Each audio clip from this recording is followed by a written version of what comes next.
programs. Opening kick, and we are underway. That is Traylon Ray from the goal line looking to return it, and not great field position. Knocked down inside the 10-yard line. It is a gold rush Saturday in Morgantown. All gold on the field, all gold in the stands as we get our first look at Garrett Greene, the senior from Tallahassee, Florida. Really understands how to run this offense when he uses his legs and his arms. He has to run this game like it's going to be, he can go out there and really impose his will on that defense. Jaheim White is the running back in the backfield. He is electric with the ball in his hands. Play action, pass complete out to the near side. That's Traylon Ray on the reception for a first down. Just want to get everything opened up, throw the ball so they can start running the rock on them through the middle of that defense. There is a flag. We'll check that. Eligible field, offense, number 50, 5-yard penalty. That's the center, Brandon Yates, who I guess released down the field a little too early. That will wipe the 15-yard gain off the board. Rich, that comes with running RPOs. Offensive linemen are blocking the run, and if they pass it, they don't pass it soon enough, then you don't know as an offensive lineman you're going down the field and the ball is being thrown. West Virginia had only one penalty in their game last week against Penn State. They get a penalty here on the first play of the game. That's Cole Taylor, the tight end, moving in line at the end, and they give it to Jaheim White. A burst up the middle out near the 20-yard line. Denzel Patrick finally brought him down. That's the physical play they want. Now they're back on the line, wanting to make sure that they keep that defensive line out there and run the ball consistently up front. White stays in the game. They go to the air this time, and that is complete to Traylon Ray out across the 30-yard line. That's enough for a first down. Ron Holmes on the tackle after a gain of 13. This is where Garrett Greene needs to mature as a passer during these 2-minute type of offenses. Looked good throwing the ball so far. Jaheim White bouncing it to the outside with a burst. One of the things their offensive coordinator, Chad Scott, told us was it feels like every time he touches the ball, something big can happen. A gain of 16 there. But another flag. If you watch the play, I can't wait to see it because you see the quarterback. Personal foul, illegal block below the waist. Defense, number 14. 15-yard penalty will be added to the end of the run. Automatic first down. That's Kevon Angry, the senior from Powder Springs, Georgia, called for the penalty. On the quarterback. The quarterback went out to block him, and he went and undercut his legs. This goes to show the toughness that Greene has as a runner. Not every day you see the quarterback as the lead blocker. Right. Luke Richmond, our referee today, I've already heard from him a couple of times. West Virginia into Albany territory. Greene wants to throw, and he dumps it off. That's Cole Taylor, his tight end. And Taylor is upended at the 33-yard line.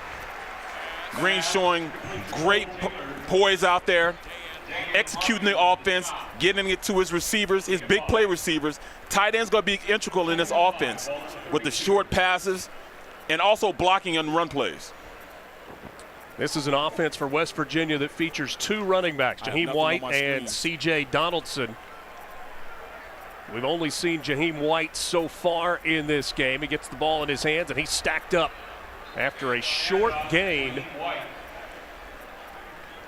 Dante Lunan leading the way, the senior from Miami Gardens, Florida, and a transfer from Bryant.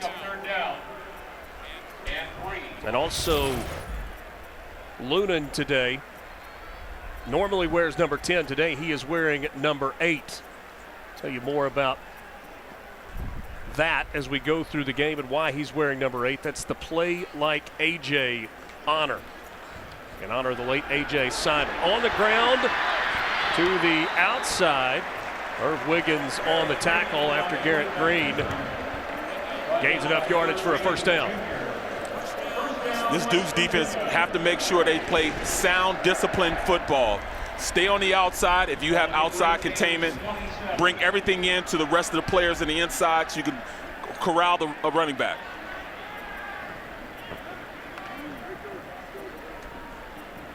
Gallagher, the receiver that came all the way across the formation to the bottom of your screen, now walks back into the slot.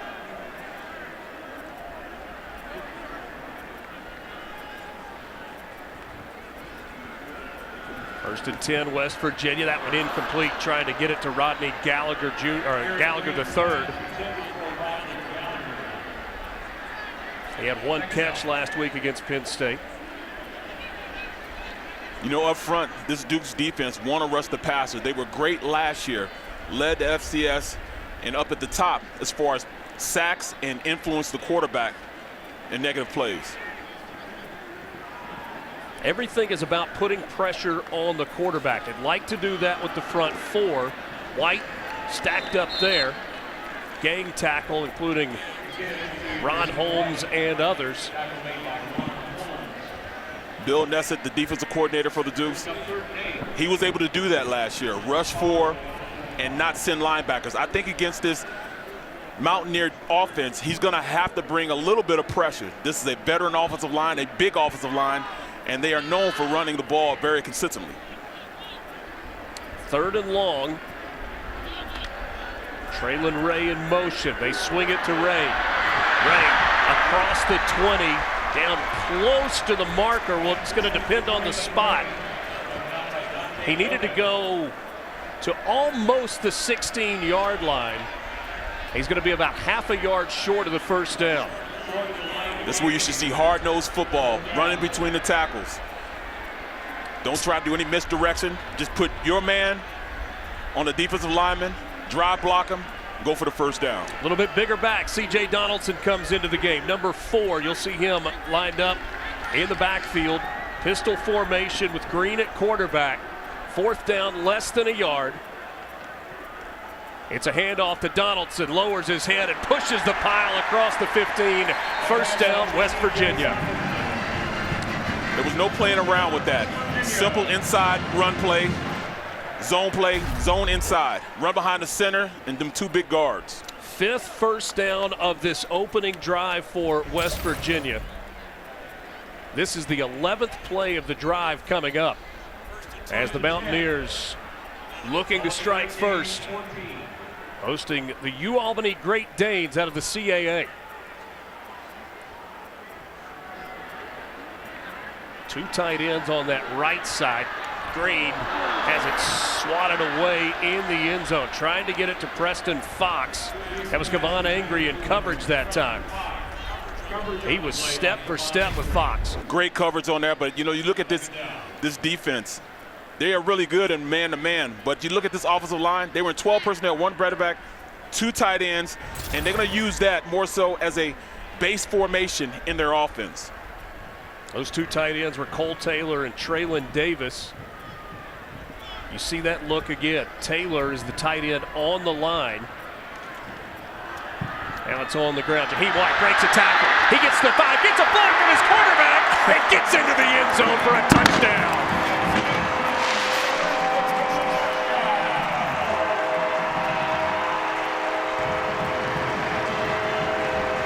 Rough and tough quarterback play. That's not a fullback blocking. That's Greene, the quarterback, leading on the block. He knocked Denzel Patrick off of his mark, and Jaheim White, reason to dance in the end zone. 12 plays, 90 yards, a little over 5 minutes, and a touchdown for the Mountaineers on this Gold Rush Saturday in Morgantown. Michael Hayes on to try the extra point. And a good start for this West Virginia offense. Great start, physical play, running in between the tackles, passing when they needed to pass. But like you said, 5 first downs. Look at Greene. Lead block, touchdown, Mr. White.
you, Albany, and let's go, Mountaineers.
West Virginia took the opening possession of the game, drove 90 yards, and cashed it in with a Jaheim White touchdown, with Garrett Greene, the quarterback, leading him into the end zone.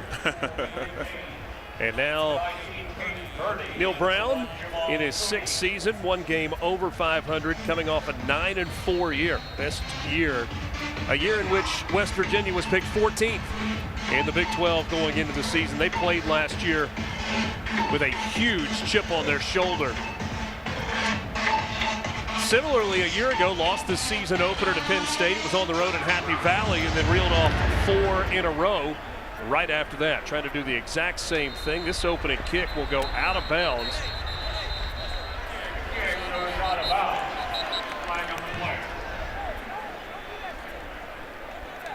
There's Michael Hayes, the kicker for West Virginia. Free kick out of bounds. Kicking team, number 22. Ball will be placed at the 35-yard line. First down, Albany. Rich, these are the little things that plague you as a coach. You know, these are things that they can control. And now, you know, it gives the offense a decided advantage against that defense. Now they're at the 35. Good field position for UAlbany in their opening possession as Miles Burkett comes out, the quarterback from Milwaukee, Wisconsin, transfer from the University of Wisconsin. On the ground, Griffin Waddell. And that's going to lose yardage. Josiah Trotter, the redshirt freshman, picking up where he left off last week. 10 tackles in his West Virginia debut. Yes, if you are wondering about that last name, it is a familiar one. His father, Jeremiah Trotter, 4-time Pro Bowler with the Eagles. His brother, Jeremiah Trotter Jr., now with the Eagles after an All-American career at Clemson. And now it's Josiah Trotter's turn in college football.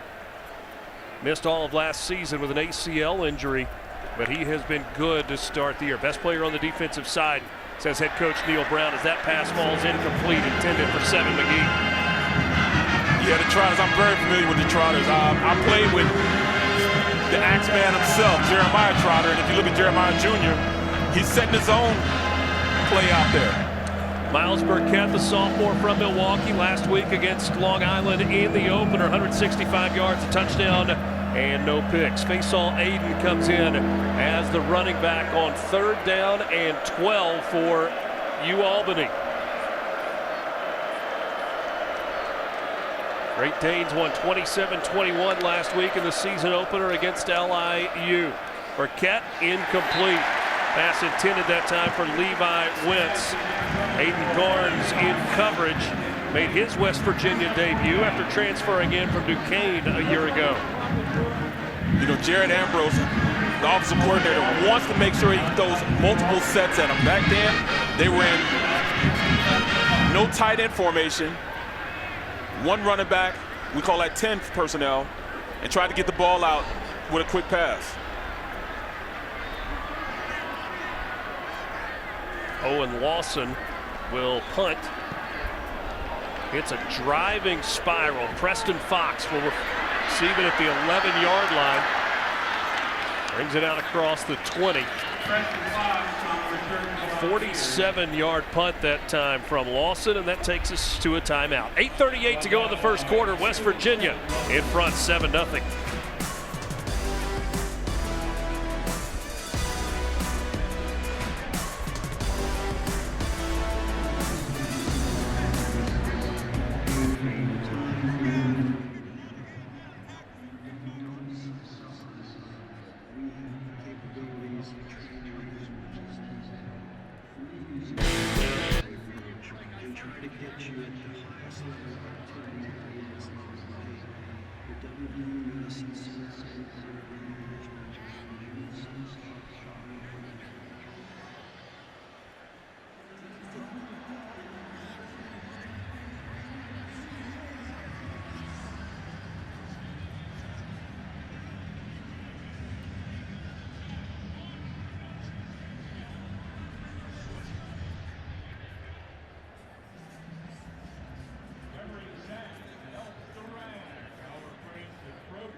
Seven zip, West Virginia in front over Albany at midway point of the first quarter. Neil Brown last week said, disappointing to say the least. We need to play. Can't wait to get back on the field. Need to play good football. Wish we could have played last Sunday. We are better than we played last week. See 4 drop passes, only 5.6 yards per completion or per attempt last week. Just not a great offensive day. Now, in fairness, they were playing against a really good defense in Penn State. Absolutely. But that's a game West Virginia would love to have a redo with. C.J. Donaldson in the backfield after Jaheim White was on the field for the opening drive. Garrett Greene down the middle of the field into coverage. What a catch! Out at the 45-yard line, Rodney Gallagher III hauls it in for a gain of 21. There is a flag on the play.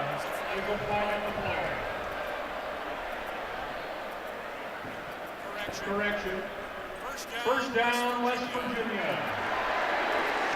Is that not actually a flag? No, I think it's one of the towels. Got a towel? Yeah, West Virginia, a towel. But I mean, you can run play action. When you run the ball consistently, you can run play action, which opens up the middle of the field because the linebacker is going to bite on that run fake. Donaldson carrying it to the outside, picks his way through and picks up a first down to the 43-yard line. Herb Wiggins and Ron Holmes ultimately brought him down, but not before a gain of 13. 12 personnel. You got 2 tight ends on the outside blocking like they're tackles, driving back the defensive end 5 yards on that play. That's been almost the every down package so far, Barrett, with the combination of Traylon Davis and Cole Taylor. This time it's Taylor who's lined up more in that H-back spot there at the bottom of your screen. Greene back to the air, wide open. A lot of cushion out there for Justin Robinson, the transfer from Mississippi State. They said they want a little bit more out of him. He's a big target. They need to take advantage of Justin Robinson. He picks up a first down there after a gain of 18. You got size and speed, and he has them both. Definitely a weapon when you get it in his hands. This West Virginia offense humming early. Donaldson to the outside. Patient run there by the big man. Takes it down to the 15-yard line, close to another first down. This run game, they're running outside zone. Nothing like they're trying to fool them or anything. Handing the ball off, running outside. They're able to get the outside because they're not getting any penetration on the outside, which allows them almost a first down every time they want to run it. Just one tight end this time for West Virginia. They fake to Donaldson and they go to Cole Taylor. Taylor knocked off his feet after a short gain and around the 13-yard line. Right now they got this Duke defense out of sorts because at this point, the way they're running the ball, you have to be sure you look at the running back. And when you're focused on the running back, it opens up the pass. Now that tight end has been blocking that defensive end is wide open on the play because he thinks he's going to come off and block him. West Virginia averaging better than 8 yards per play here in the first quarter. They fake it to Donaldson. Greene looking toward the end zone. That is caught. That's a touchdown for West Virginia. There's a flag on the play on the far sideline. For right now, though, it's Justin Robinson hauling it in for a touchdown. Yeah, Rich.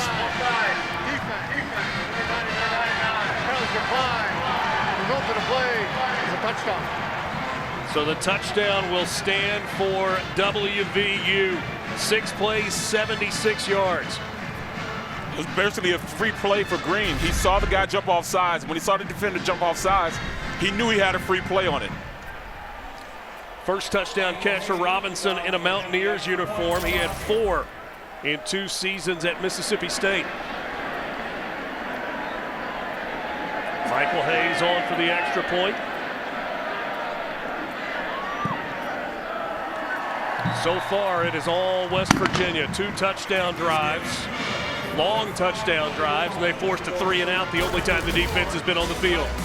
They watch on the play, jumps offside, but then he comes out on the boot to the left side, and it's just a simple out route on the play, on the outside. Justin Robinson with the touchdown catch. Mountaineers rolling early.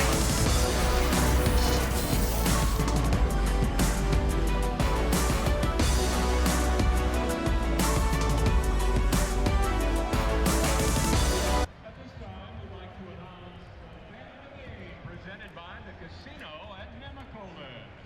Congratulations to Greg Cummings. He's the winner of the casino at Nemacolin swag bag. And make sure to visit CasinoNemacolin.com/casino to learn more tonight. Gambling problem? Call 1-800-GAMBLERS. Fans, it's time for a Mountaineer t-shirt toss. Get up and on your feet for free t-shirts.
West Virginia with 2 possessions and 2 touchdown drives.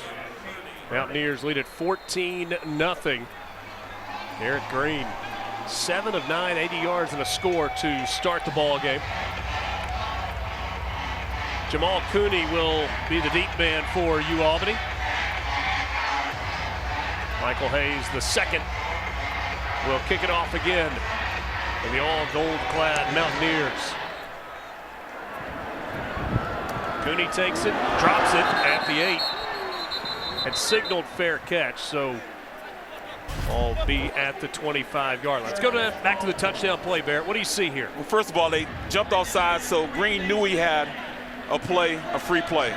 But then it was a great call by Chad Scott, the offensive coordinator, because they flooded him all 3 zones. Tight end underneath, and it's hard to cover a guy like Robinson because he has a 2-way go, and he just runs an out route because they run outside receiver over the top. And it's just, pitch and catch with a guy with that type of size and that type of speed. Real easy when you have weapons like that to complete passes like that. I beg your pardon, they did not put that ball at the 25. Said he muffed it and recovered it, and then the whistle blew. So Albany starting at the 8-yard line. Waddell is in the backfield. Burkett wants to throw, and he throws complete out to Dylan Walker. No, they'll say incomplete. It was intended for Dylan Walker, the Colorado State transfer, out at the 20-yard line. Well, at this point, Miles Burkett needs to get it to his weapon. He needs to go to 7 McGee. He's a big-time receiver. He's a bit on the small side, but he's dynamic when he gets the ball. Numbers fitting. Yeah, exactly. If your name is 7 and you don't wear 7, something is wrong. But 7 McGee wearing 7. See him lined up there at the top of your screen. Second and 10. Trying to go back to the air. The pressure, and down goes Burkett. Hammond Russell, the 4th, and T.J. Jackson met at the quarterback. It's really starting to be guys up front just making plays. Too much time on and not enough pass blocking for Miles Burkett to do anything. Nobody's open. This is a run-based offense. They like to run counter trades and things of that nature. They haven't been able to do it because they get too much penetration up front by that Mountaineer defense. 3rd down and 14.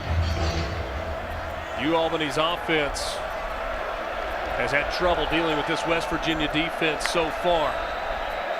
Faisal Aiden comes in, but a flag in before the play. They were having trouble getting lined up that time. I think it's going to be a delay of game. Snap. Delay of game. Offense, number 5. Half the distance to the goal. 3rd down.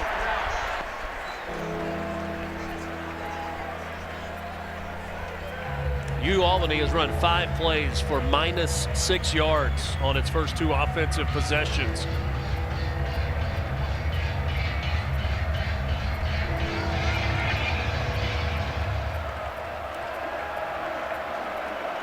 See if Jordan Leslie, the defensive coordinator, turns up the pressure here. Just a 4-man rush.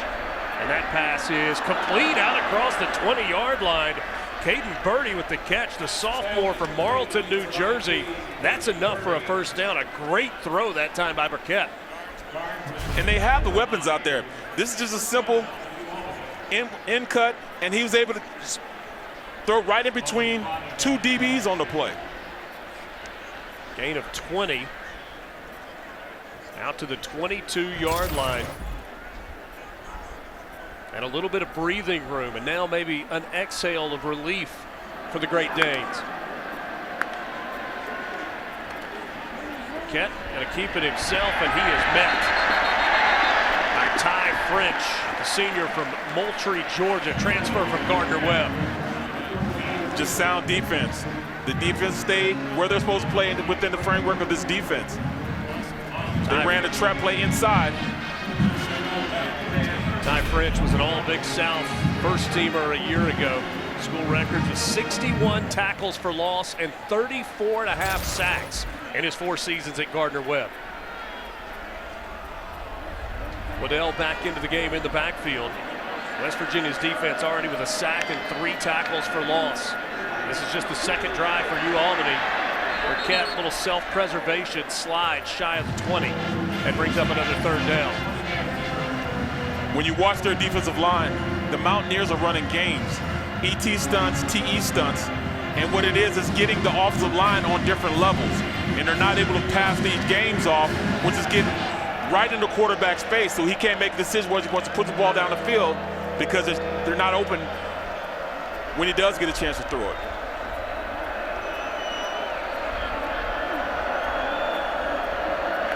Third and 13. Burkett rolling. Sidearm delivery incomplete. He had 2 receivers in the area. Jackson Parker and Caden Birdie were both there. And a fell incomplete between the 2 of them, and punting time once again for the Great Danes. That's what they're going to have to do. They're going to have to move the pocket. They cannot let Miles Burkett stay in the middle of that pocket. They're going to have to move it, run some boot protection, try to get him out of the pocket, away from that pass rush.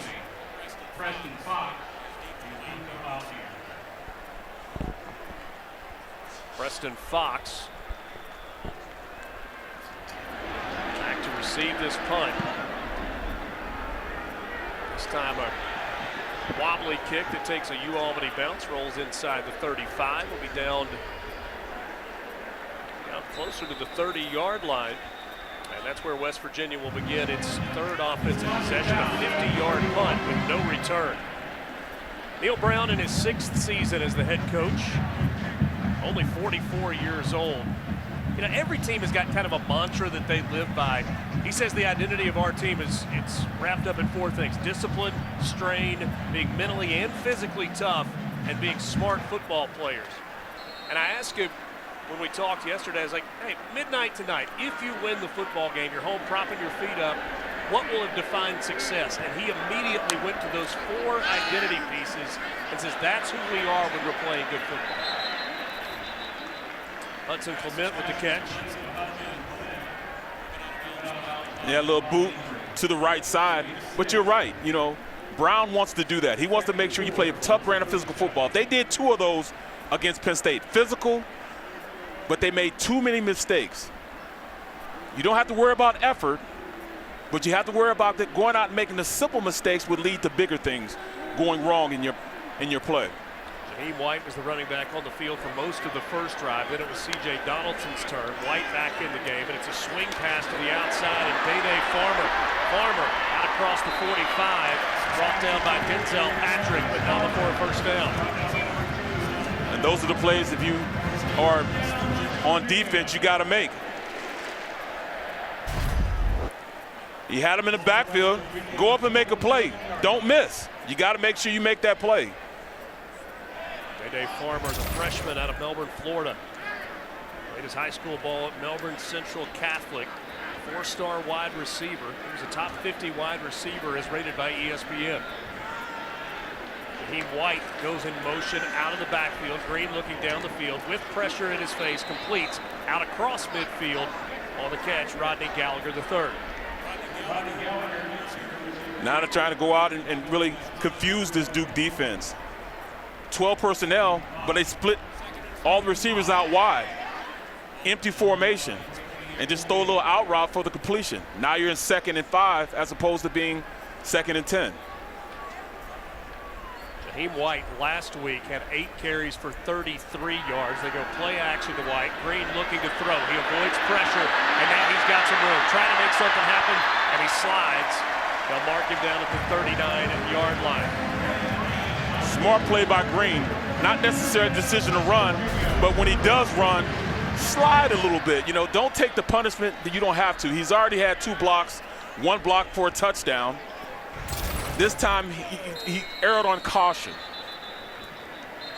Whistles blow before the snap. That's the end of the first quarter. A good first quarter that saw Garrett Greene go 10 for 12 for 101 yards and a touchdown.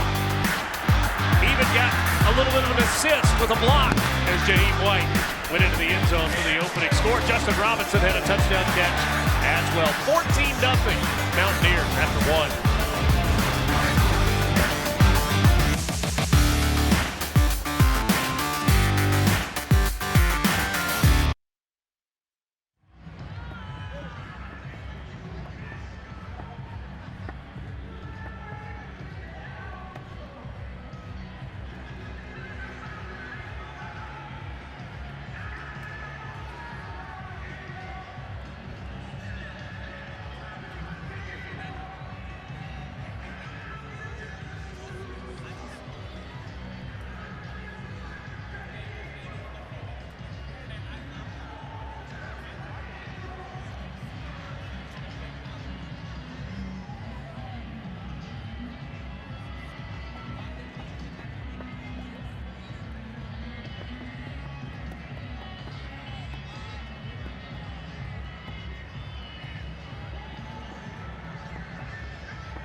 One of the most beloved traditions at the University of West Virginia, the Mountaineer. Actually got a chance to meet him yesterday. Braden Atkins, this year's Mountaineer. The spring game was his first opportunity to stand and hold that Kentucky long rifle. Greene tried to dump that one off. Did he have a receiver close? It's an incomplete pass. Incomplete pass. Ruled an incomplete pass. 1 second remaining for the Irish. Try and pull one out of the fire in South Bend on the heels of that big win in College Station last week. Garrett Greene down the middle. He's got Cole Taylor into the end zone. A touchdown for the Mountaineers. 39 yards.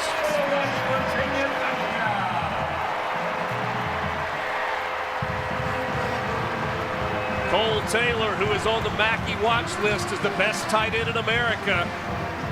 Second team All Big 12 a year ago with his first touchdown catch of the season. Great size, speed.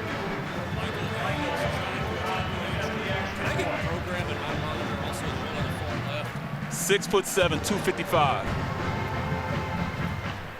6 plays, 69 yards, took just 2:23. Second touchdown pass of the day for Garrett Greene. The extra point from Michael Hayes is perfect. And the Mountaineers lead at 21-0. Love the play design on this. They run play action, and then you watch tight end just run down the seam, crossing route, and then he just turns on the speed. That's 6'7", 255, 260 pounds, folks. Outrunning DBs, linebackers. Yes, no wonder he's on the Mackey list. Won the premier. Neil Brown told us yesterday he's a good run after the catch guy. Case in point. Turned it up. Cole Taylor was the leading receiver on this West Virginia team last year. He had 35 catches and a team-high 4 receiving touchdowns in 13 games. What a performance so far by Garrett Greene. Couple of touchdown passes. Only 3 incompletions so far. And a good day for Cole Taylor with his 3 catches. Tight end is always a quarterback's best friend. Ask Patrick Mahomes. Jamal Cooney stands at the goal line.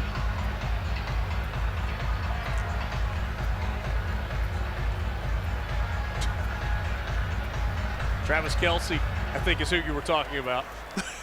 Absolutely. Fair catch taken at the 2. All right, Rich, this offense is going to have to push the ball down the field. 21-0. We give a fair catch signal. The ball will be placed at the 25-yard line. It'll be a touchback. They may have to get out of their 12 personnel, maybe get into 11 personnel, 1 running back, 1 tight end, and try to get the ball out to 7. His number 7 and his name being 7. Greg Gattuso, the head coach at Albany, said, offensively, we want to be as multiple as possible, but he said we don't want to be one-dimensional. We've got to run effectively and then throw the ball down the field. They've had trouble getting anything going effectively so far. They start out on the ground here with Griffin Waddell. Gang tackle out at the 29-yard line, so a gain of 4 on first down. They need to stay out there. Look, their defense has been on the field way too long. So offensively, they have to take over. And I'm looking forward to seeing Miles Burkett push the ball down the field a little bit. Got to have time to do it, though. Right? It's hard, but it's fair. You're a former offensive lineman. Guy wants to throw it down the field. You got to give him a chance. They go quick pass here. That's complete to Levi Wentz, and that is a first down. So maybe that's the key, right? Getting the ball out of his hands quickly first. Exactly. 3-step drop, get the ball out of your hand. You got to run quicker routes. And when you run quicker routes, it makes those DBs come up and play tighter on you. Then you can have the double move going down the field. Now you can have 7 go out on the outside and maybe run an in cut and be open a little bit because he can create separation. But it's all about the quarterback getting enough time to get the ball to him. Gain of 14 on the play, so fresh set of downs.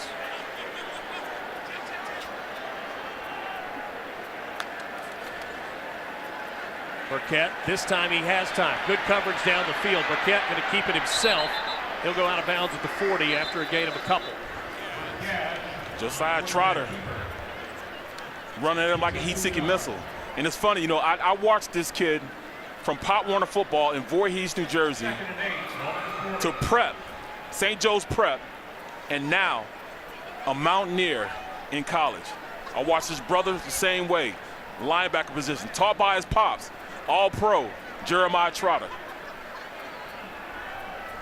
Saw the green dot on the back of Josiah Trotter's helmet. He's the guy in the middle of that defense who is got the helmet communication system. Quick play action and a quick completion out to Marquise Dietz. Dietz a yard short. Get a look there at Josiah Trotter. With a 3-4 look, he's kind of one of two middle linebackers. He's the freshman this year, second year in the program. Dad, Jeremiah Trotter Sr., great career in the NFL. Jeremiah Trotter Jr., who we told you was an All-American at Clemson, now with the Eagles as a linebacker.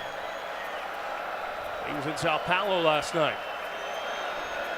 Third and short here for Albany, looking to keep the drive alive. On the ground, and Reed Carrico with the tackle. Carrico, the transfer from Ohio State.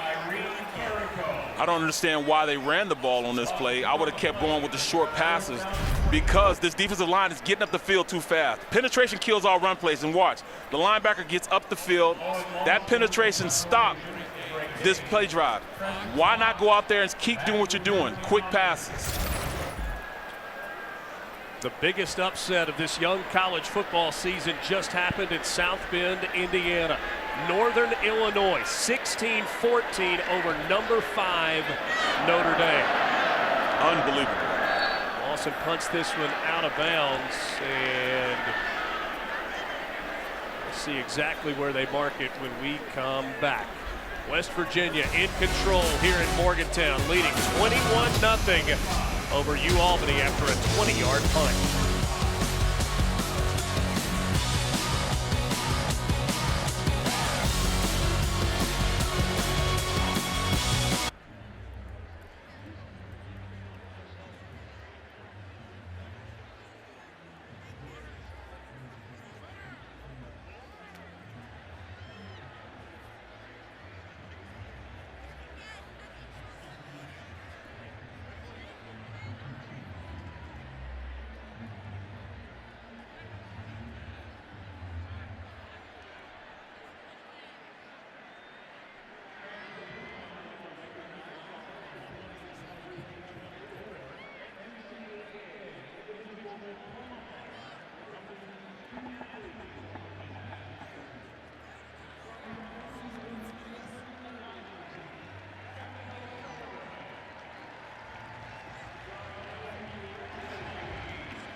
Greene has started this game 11 of 14 for 140 yards and 2 touchdowns.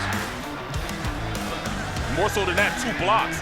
But here he throws across his body and completes a touchdown. Then a perfect pass in the seam to his tight end, quarterback's best friend. Talking about a game in which he knew last week it was going to be hard. It was against Penn State. But this is a get-right game, and they're using it in that manner. Everybody that we talked to from West Virginia said could not wait to get back on the field after the disappointment of last week. Eric Greene hasn't come out of his hands. Now just trying to make something out of nothing. Gets a yard on the play. Denzel Patrick credited with the tackle.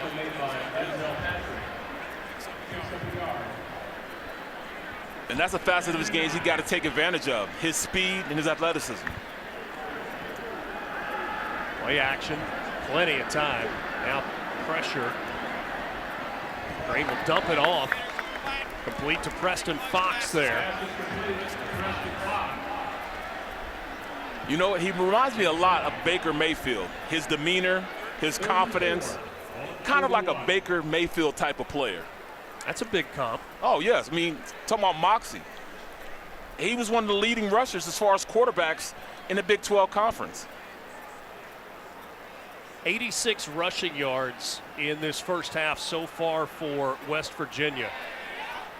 Just 85 on the ground in last week's game against Penn State. It was the first time in 18 games that they had not gone for over 140 on the ground. A little late getting there. Preston Fox fell down, couldn't haul it in. Angry in coverage on the play. This is the first punt of the game for West Virginia. And, you know, we got to talk about Kayvon Angry. He's been a guy he's competing. He's trying to go out there and impose his will on whoever he lines up against. And he's one of those players that you can see going to a Power 5 school and then coming here and just showing, hey, I can play anywhere in college football. Oliver Straw to punt. He's on the Ray Guy Award watch list. Jakari Carter back to receive the punt. Fair catch called for and made at the 13-yard line. Timeout on the field. We'll take one as well. West Virginia leads it 21-0.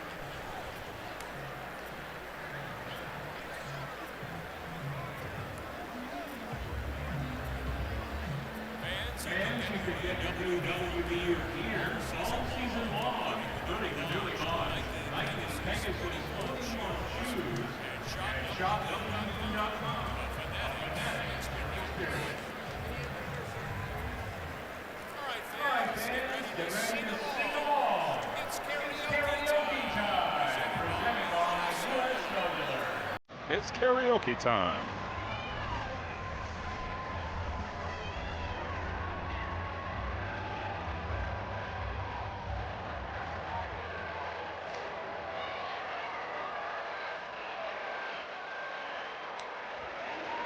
Gone. Gotta put the words back up there.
How about the defense so far from West Virginia? I'm talking about speed. They're crushing the run because they're getting penetration. Trotter is running around, and I mean, last week he overran a lot of stuff. These guys now are timing things up just right. In the pass rush, they're getting up the field. They're meeting at the quarterback. 31 total yards so far for Albany. They're averaging 2.2 yards per play. The guys in all gold getting after it on the defensive side so far. Last drive for Albany was a little better. They were able to move the ball a bit. This pass too tall, intended for Jackson Parker. That's a completion there that Albany's got to have. They've got to have that. He's got to get the ball to him. It worked out perfectly for him. They ran 2 out routes out there. Get the ball so he can catch it. I mean, at least they're starting with 2nd and 10 as opposed to now 2nd and 5 instead of 2nd and 10.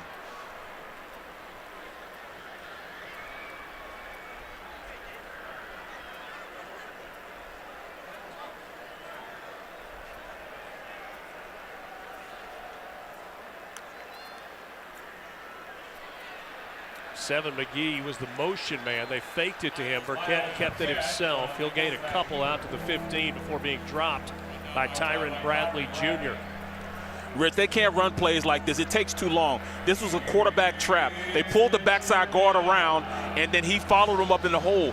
But the linebackers for the Mountaineers are too fast. They penetrate too fast. They read and react and get a play in the backfield because they just can't get there fast enough. The play takes too long. Aiden back into the game on 3rd down as the running back off the right hip of Burkett. And a flag comes in. May have been a delay of game.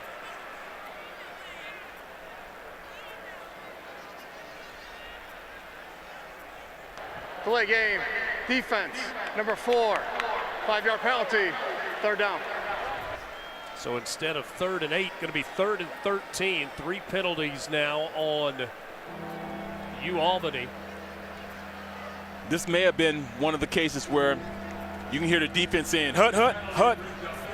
And that's what they call now when you do things like that on defense. I beg your pardon. I said delay of game on the offense. That was a delay of game on the defense.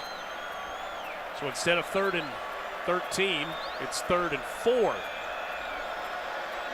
For this Great Danes offense. Burkett, quick pass. That's complete. And that's a 1st down. Out at the 25-yard line. Big hit there at the end. And that's the play design that you want. You flood one side of the field and leak your back on the other side. But now the play 7 getting a little rowdy on the outside. A little rowdy. 7 McGee. So 1st down for Albany from the 25-yard line.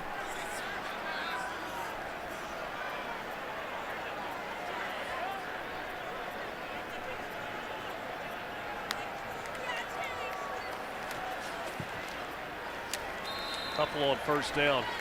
Really was a magical postseason run last year for the Great Danes. A flag comes in at the end of the play. Getting a little extracurricular now. A little chippy out there.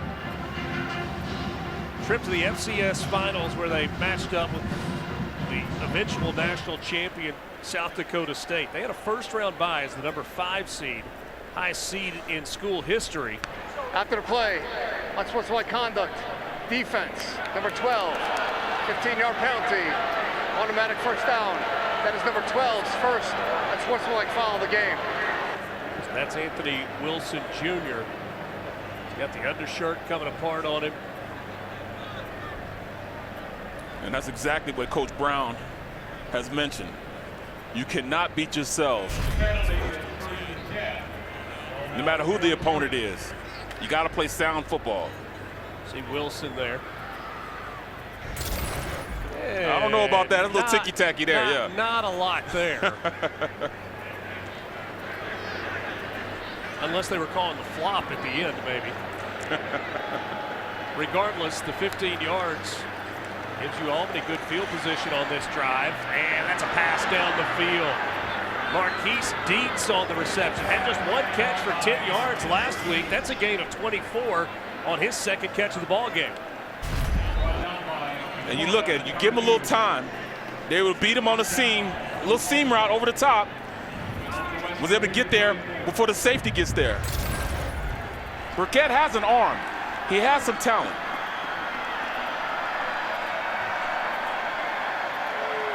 Burkett 5 of 10 for 65 yards so far. This West Virginia crowd coming to life as you. Albany's got it on the plus side of the field. Faisal Aiden did not get back to the line of scrimmage. Swarmed by the gold jerseys that time.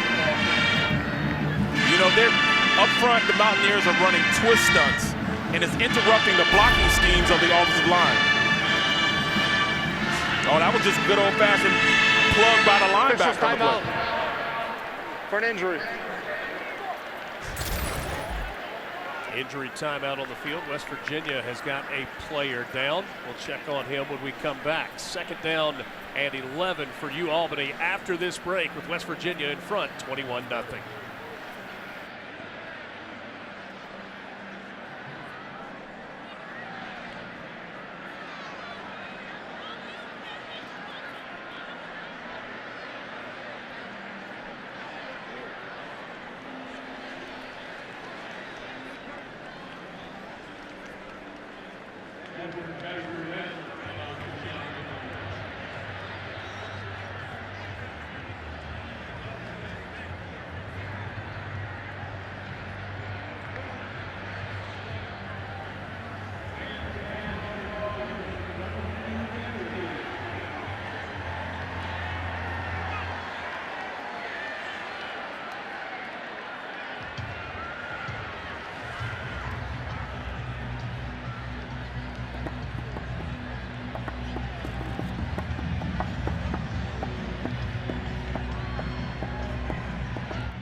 Edward Vesterinen was the Mountaineer that was down after the play. I tell you what, he bench pressed the starting right guard, bench pressed him and threw him into the running back to get penetration to stop the run play. I don't know how he got hurt, but kind of limping after the play, was trying to stretch it out, was able to come off the field on his own. Burkett was going to keep it on a quarterback draw. There was absolutely nowhere to go. T.J. Jackson with the tackle. Another tackle for loss for this West Virginia defense. And there it is. That's what I'm saying. The twist stunt is stopping them on the run plays. Get penetration right there, and then loops around. And they can't stop that penetration by this defensive line. They ran a twist stunt. You're supposed to do that on passing plays. They're stopping them on run plays with this twist stunt. 6 TFLs in the game for the Mountaineers. 3rd and 16.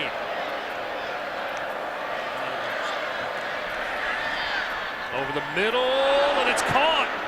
What a catch there by Seven McGee. Enough for the first down. Gain of 17 on the play. Definitely not scared to catch in the middle of the field. He's one of the smaller statured wide receivers, but I tell you what, he has a heart of a lion. McGee, a transfer from Jackson State.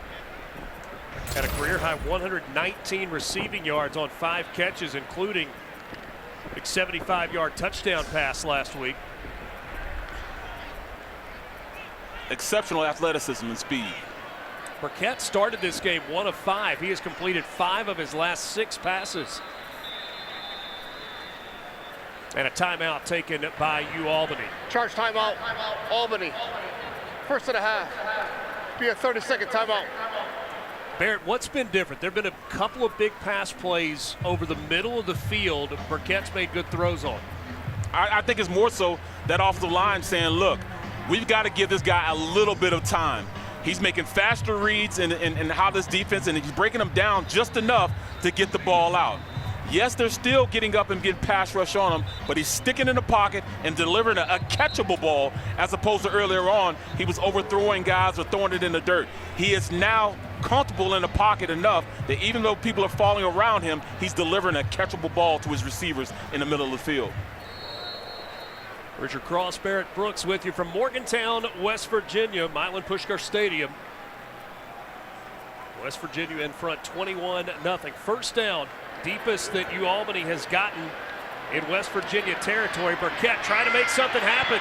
He gets to the 10-yard line and he's out of bounds with 1st and goal. Nice scramble that time by Miles Burkett.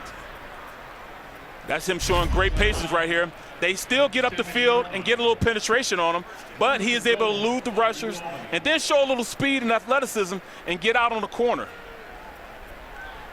Being chased by Trotter on the play. Griffin Waddell in the game. 1st and goal from the 7-yard line. By far the best drive of the game.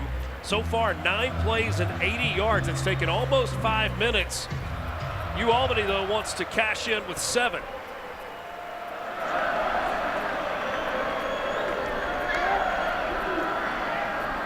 On the ground, up the middle, into the end zone. Touchdown, Great Danes. Griffin Waddell with his 2nd rushing touchdown of the season.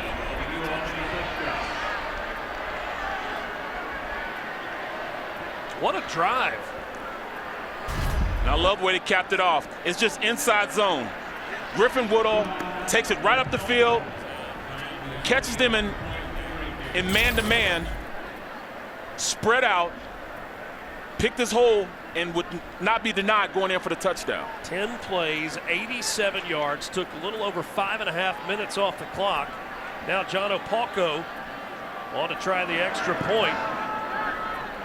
Sends it through the uprights, and Albany now on the board, trailing 21-7, 4:40 until halftime. Great run blocking. Get up the field and just drive blocking. They were able to pass off the stunt up front, and then Griffin Woodall just runs behind his pads and could not be denied going in for the touchdown. He played exceptional last week also. Had over 100 yards rushing. Preseason All-CAA, Waddell. James Bozek will kick off for Albany here. How about the Great Danes coming out here and competing? Looked a little shell-shocked out of the game. Couldn't get anything going offensively. West Virginia comes out clicking, moves the ball right down the field their first 2 drives. Great Danes have settled in a little bit. Trail by 2 scores.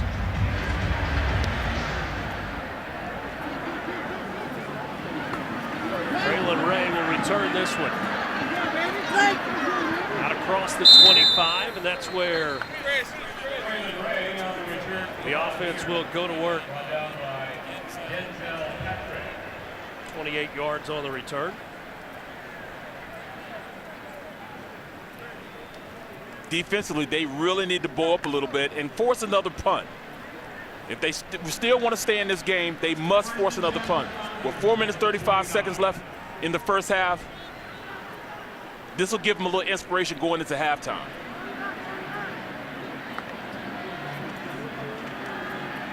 On the ground, Jaheim White picks his way out to the 40. He's across midfield. Jaheim White has the ball come out. It's a turnover and recovered by Albany. Irv Wiggins Jr.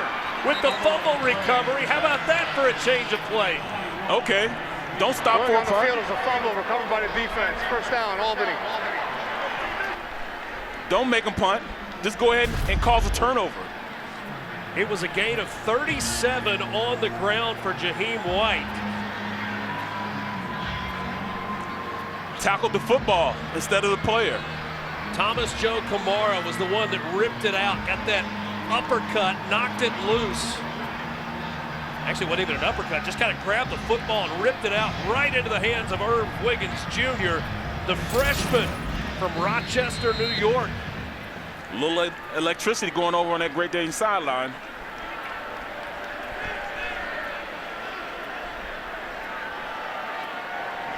West Virginia shows pressure there in the middle of your screen. First turnover of the game by either squad. Burkett, pressure coming, trying to get away from it. Dumps it down the field, incomplete, just threw that one away.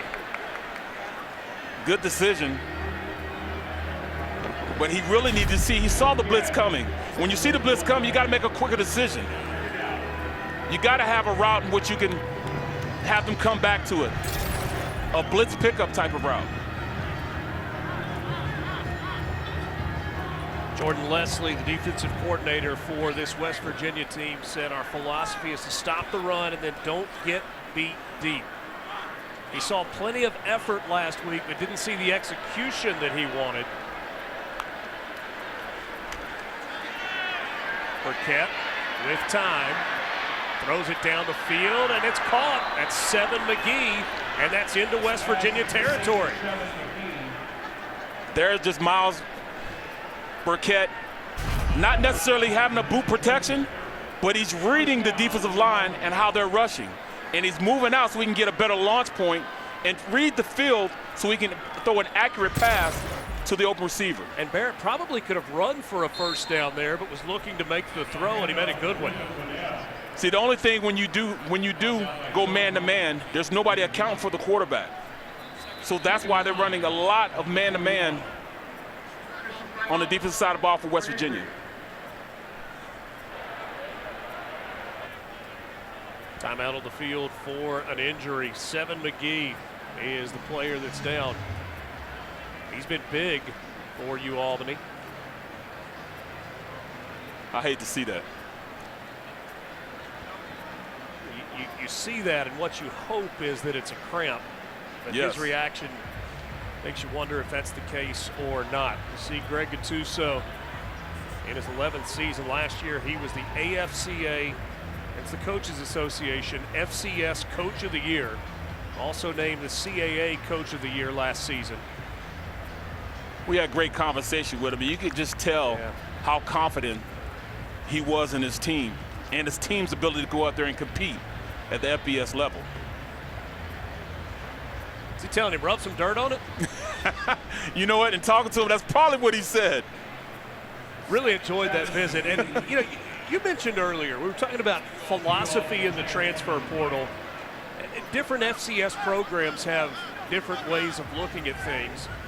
Said, I know you'd love to have those 4 guys that are at Miami, Arkansas, Michigan, Wisconsin now back. And he said, well, yeah, we would. He said, but that's part of our recruiting pitch. We say we're going to develop you, we're going to work you, and if you're good enough, you're going to have that opportunity. But then on the other side, he said, we don't take a lot of Power 4 players into our program. We tend to bring more D2 guys up. It's a formula that has worked for UAlbany. Burkett pressured, throws, and that ball is caught. Marquise Dietz with another catch. 3rd catch of the game for Dietz, and another first down for the Greyhounds. Excuse me, the Great Danes. That's an exceptional, coming out of a break and getting the ball with that catch. I mean, that's exceptional. He was almost wrestled down, but able to break and get away, create separation, and keep those chains moving. 14-yard gain on the play. Ball's at the 27.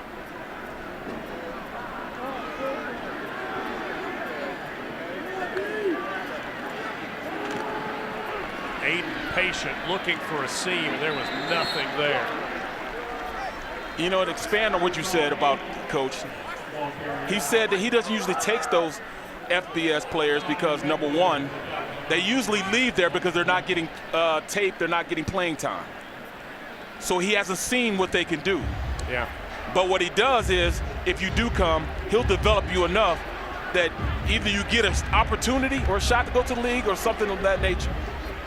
Well, and in terms of his quarterback, Miles Burkett, you're talking about a transfer from Wisconsin. And he said, look, we saw his high school tape, and we saw what we needed to see. It's not the type player that we normally could get. Said he was a star in the Milwaukee area in high school, and really likes what Burkett has brought to their program. Their backup quarterback, Trey Lindsey.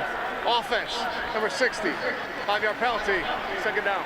An older guy as well. He is a transfer from Auburn. That's Sean Duggery, the center. Hard to hide if you move early and you're at that position. Right. It all starts with him.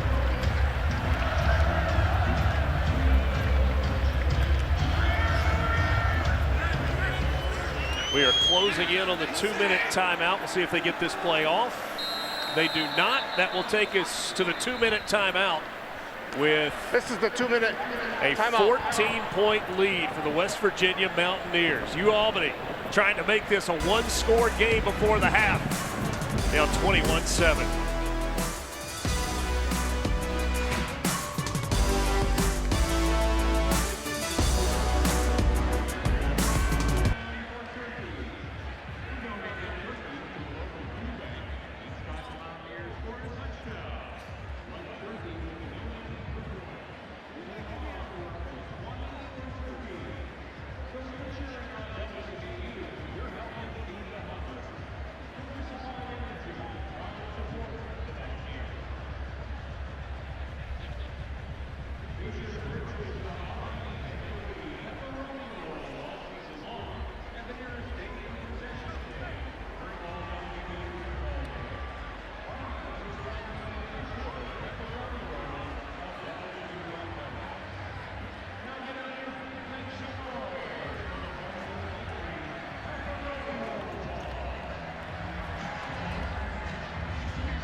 Miles Burkett started this game 1 of 5, but he has heated up since then. Now 8 of 14 for 120 yards.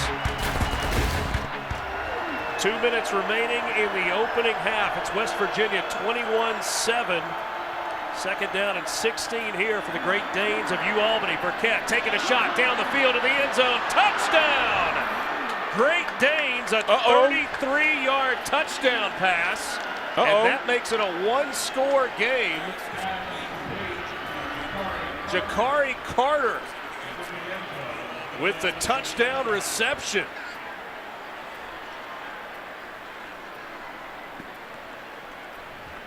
We've got a game, Rich. We've got a game. This big crowd at Milan Pushkar Stadium perhaps a little uneasy all of a sudden. Back-to-back scoring drives. That one 6 plays, 64 yards, 2.5 minutes.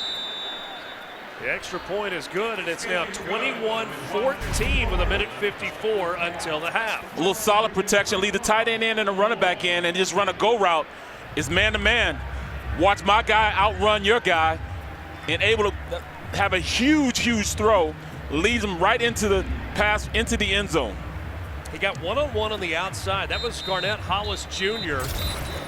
in coverage. Spent 4 years at Northwestern before transferring in. How about that? After a 1 of 5 start, 8 of 10 for 133 yards for Miles Burkett, and he has brought his team back in this game. The game is slowed down to him. Not just him, but also that offensive line. They're being more patient in their pass blocking, passing things off a little bit. And in order to blitz, you got to go man-to-man on the outside because you're trying to bring more than they can block. Well, they're starting to have solid protection, which is mean they're keeping in more blockers. They can help block.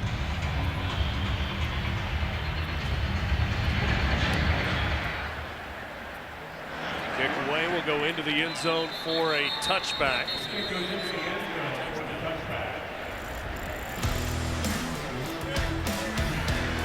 Moving the pocket. He's able to get out there and get away from that pass rush and deliver a catch to the wall. He's reading, letting these guys go out and make plays on the outside, getting it to his athletes. Reads it, turns around, leads his receiver into the end zone, created separation, and now this is a game. 21-14. Burkett threw for 165 and a touchdown last week in the season opening win against LIU. He's thrown for 153 tonight. C.J. Donaldson into the game. He gets the carry on first down. And remember, that possession for UAlbany started after the forced turnover. It was a huge run by Jaheim White and then had it ripped away at the end of the run. Back on the ground to Donaldson. He gets it to the outside across the 40 to the 42-yard line. All right, Coach Brown said, I'm getting back to basics. I'm running the ball. We're going to run the clock out, go in and regroup, and then come back out and establish this run again, that physical brand of football they're used to. And remember, UAlbany won the toss and deferred to the second half, so they will get the ball to start the second half. Short gain on first down. At least for now, West Virginia content to let the clock run. They've got all 3 timeouts remaining. Well, I'll tell you, Richard, if you look at it, if you give that defense a little bit of time to rest, they can rush the passer. Eric Greene takes off across midfield. He's got enough for the first down, so that will stop the clock for now with 57 seconds remaining. Dante Lunan with the tackle after a gain of 9 on the carry for Garrett Greene. Back at it, to the air. That's complete to Clement. He's wrestled down at the 41-yard line. Mr. Angry. There's a timeout by West Virginia. Kayvon Angry is the guy that's bringing straight attitude today. Charge timeout, West Virginia. First of the half. Please reset the game clock to 47 seconds. 0-4-7. Thank you. Be a 30-second timeout. So we get 2 seconds back on the clock there. 47 seconds until the break. Garrett Greene has thrown for 150 yards and 2 touchdowns in the first half. West Virginia has run for 151 yards. Jaheim White with 83 yards, 45 for Donaldson. You know, I'm looking at this. Garrett Greene may want to do a little play action and go over the top and go ahead and score a little touchdown just from play action. Trying to catch that defense in a run-stopping mentality. Just go over the top.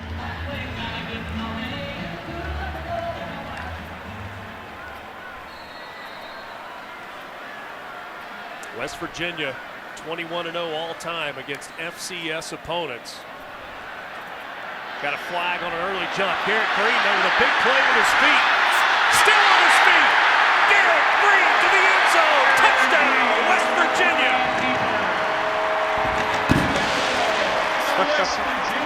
What was that you were saying about play action? Okay, I mean, I'll just take it myself. That's what Garrett Greene said. I'll just take it myself.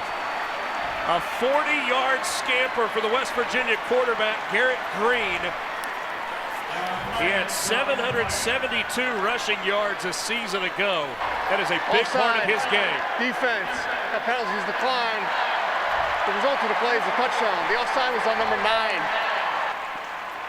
Barrett, you see that flag come in, and 99% of the time that means a quarterback's taking a shot down the field. Absolutely. He took a shot.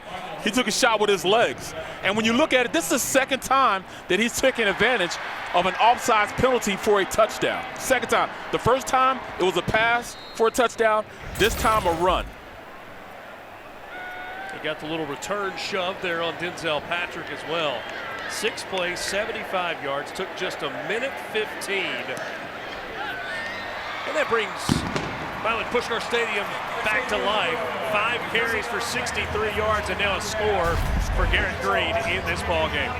Jumps off sides, reads the pocket. It was going to be a run play anyway. You see how the center went out to go get the linebacker? It was already a called draw play for Greene. We said at the beginning, his legs have to be influential in this game in order for him to be very successful on the offensive side of the ball. Just that alone makes this Great Dane defense worry about that more so than stopping the pass. Well, it's not just in this game. You look at him rushing last week. He had 10 carries for just 5 yards in the loss to Penn State. This game in a weird spot on the schedule. You have the massive rivalry game with over 62,000 here last week against Penn State. And next week, a game that they call the Backyard Brawl. They'll go about an hour north to Pittsburgh. Which won a game coming back. They got dominated for 3 quarters. Yeah, Cincinnati had a 17-3 lead today. Pittsburgh came all the way back and won 28-7 over the Bearcats. That was on the road today. Their catch called for, so Albany will get the ball at the 25-yard line with 39 seconds until the half. You know, I love watching that rivalry when I was playing for the Steelers, you know, because they practiced in the same facility as we did with the Steelers. They practice there. And we used to go out there and watch them. Even when Larry Fitzgerald was there, I was there. And just watching them getting there, ready and preparing to play against West Virginia was something special. Even in practice, it was special. You could tell it was another attitude that they had while practicing when they were going to play against West Virginia. Do you try anything here if you're Albany? Of course. They're trying to go out there. They are trying to keep the tone set. So when they do come back out, they're still ready. 39 seconds, 2 timeouts remaining. Miles Burkett's thrown for 153 and a score. Albany has scored on its last 2 possessions after trailing 21-0 to start the game. Burkett on the keeper.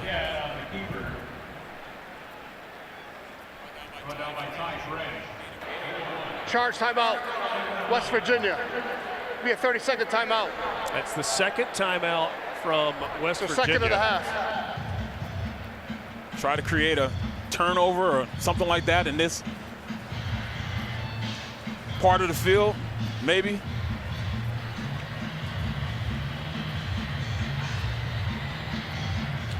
You got plenty coming your way at halftime. A look at this great state of West Virginia.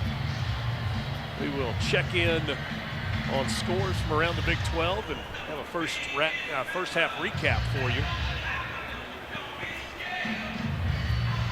Big 12 weekend got started last night with a Big 12 ACC matchup. BYU, who won against Southern Illinois in their opener last Saturday night, but on the road to Dallas, got a win against SMU.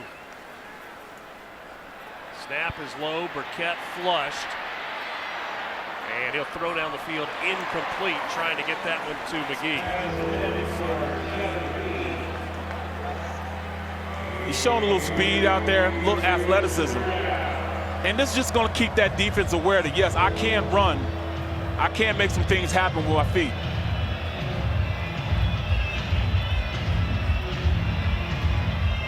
Clock stopped on 3rd down. West Virginia can get a stop here. They may take a quick timeout and try and get the ball back one more time before the break. 3rd and 9 for the Great Danes of Albany. Burkett with time, unloads. That's enough for a first down and more. Jackson Parker finally shoved out of bounds near midfield, a gain of 23. I love the confidence in this young man. He believes in his arm. He believes in his playmakers on the outside. He's giving them a shot. Anthony Wilson shoved Parker out of bounds at the end. Over the middle, that's caught. Marquise Dietz. No, he couldn't hang on. Couldn't hold on all the way to the ground. Had it in his hands. Dietz has had a good first half. You got to pull it in. You got to pull it in. Those are the opportunities you need. 10 more yards, you could kick a field goal.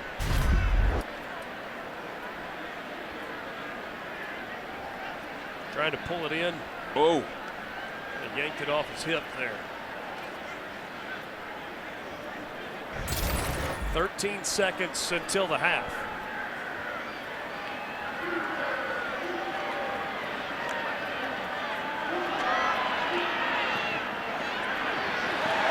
Broken up. Good coverage that time. Really man-to-man on the outside. That's a very, very good play, because I'll tell you what, Seven McGee has definitely been an impact player for Burkett. That was Rodney Gallagher III, who is a wide receiver in coverage that time, playing at the corner spot. You know, I'm looking for who that was, and you're right. Jack of all trades. 3rd and 10, 8 seconds until the half. Burkett launches it down the sideline, overthrows everybody. He was in the neighborhood of Jackson Parker. And so a 4th down coming with 3 seconds until the break.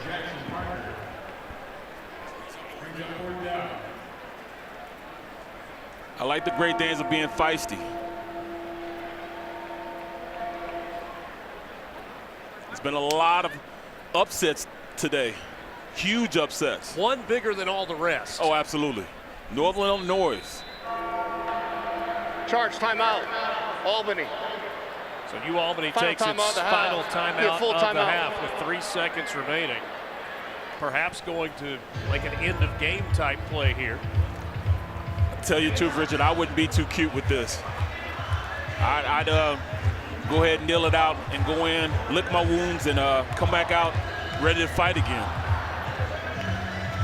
Correction, that is Albany's 2nd charge timeout. All right.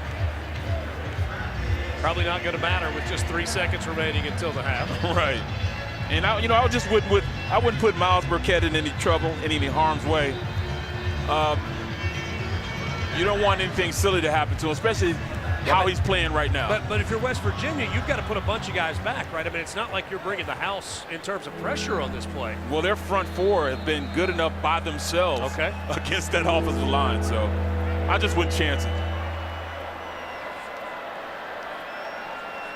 See big Fatorma Malba in the middle of that line. Burkett rolling, he throws it to the band. Yeah, it was just a rollout. That's how the half is going to come to an end. That is the end of the first half. To fall in the air tonight in the mountains of West Virginia. Great weather for football, isn't it? Great weather for football. Good. End over end kick taken at the goal line. Cooney on the return, and he is upended at the 15-yard line. Tarnu on the tackle. KK Tarnu with a big hit on special teams. That's what you call a textbook tackle. Wrapped up the legs, went through the returner. So Miles Burkett, who started the game 1 of 5, got hot. He had some incompletions there at the end of the half. 10 of 21, 176 yards and a touchdown. A week ago in the season opener, he threw for 165 and a touchdown on 12 of 26. Played in 2 games at Wisconsin in 2022. Did not play last year. Going to the air to start this second half, and that ball is caught. 7 McGee hauls it in on the plus side of the field at the 44-yard line. 41 yards on the pitch and catch to start this second half. That's just one-on-one on the outside, speed, and then he just goes up and catches it at the high point between two defenders. That's just 1-2 right there. You could have thrown a flag. They may have gotten there a little too early. But 7 McGee, I mean, he paid for it at the end. But I'll tell you what, that's a great play. Second time tonight that he's been helped off the field gingerly. You know what that looks like? It looks like a cramp. Rub it out, bring him back in. He needs an IV. See, I never had those because I wasn't fast enough to have those, Rich. I played O-line, you know. We never get cramps. We're not fast enough to get cramps. When you're that fast, you're going to have those type of ailments. So he'll go to the sideline and get fluids and maybe some pickle juice or whatever else. Be ready to go. What a start to this second half for Albany. Big play. And that's what they talked about in the locker room. You get a certain look, you're taking a shot. And they did. Griffin Woodell in the backfield with Burkett. This time he's going down. That is a sack by Sean Martin, playing in his 45th straight game and making his 23rd start tonight. Has not missed a football game since 2020. As you get on different levels, they ran that X-stunt to perfection. Got him on different planes, goes inside, one goes outside. In order to stop those things, you have to stop them at the line of scrimmage. Stop the penetration. Martin has to come off the field there. 2nd and 17. The air attack continues. That one nearly intercepted. Burkett was off the mark. That was Josiah Trotter, who nearly came up with his first career interception. Miscommunication on the play.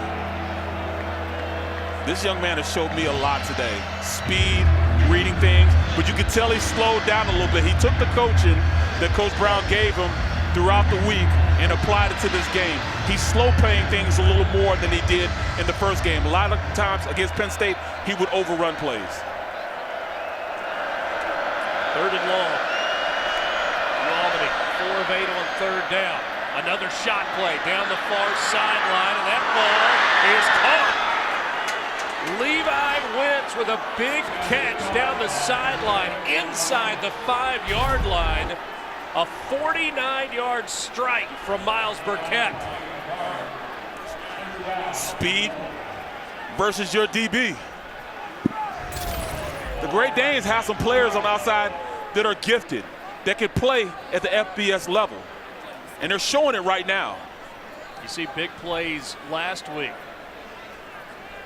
Coach Brown talked about that extensively. Got 2 40-plus plays allowed on this drive as Albany trying to stick it in and make it a 1-score game.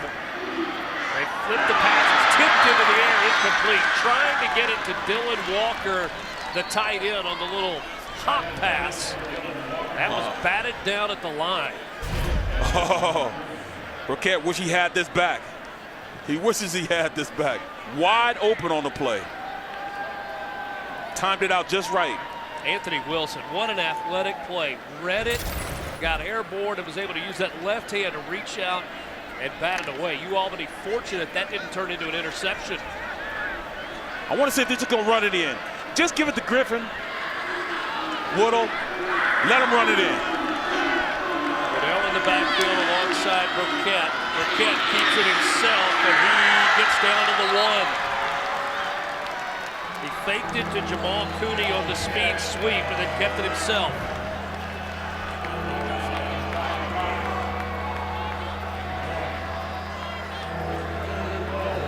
Where do you go right here? Jared Ambrose, offensive coordinator. Do you put 12 or 13 personnel in, 1 running back, 3 tight ends or 2 tight ends, and just muscle it in against this defense? Just set the tone. Don't be fancy. Run it in between the tackles. Burkett under center for the first time tonight. Everything else has been in the shotgun. There's a fullback in the game. The give is to Waddell. They fake it to him. Now Burkett flips it out of bounds and incomplete. They tried to get fancy instead of pounding it straight ahead. I mean, you have the perfect personnel package in there. You had 22 personnel, 2 running backs, meaning a running back and a fullback, and 2 tight ends. Don't get fancy. Run behind the fullback with 2 tight ends and let the best man win. You get fancy with it, they can recover a little bit. They have their best athletes on the field. You have not necessarily challenged athletes, but not as fast the athletes they have out there that can cover. It was Josiah Trotter that got the pressure. 4th and goal.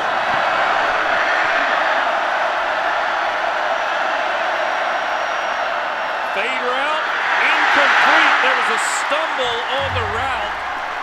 Aiden Garnes in coverage.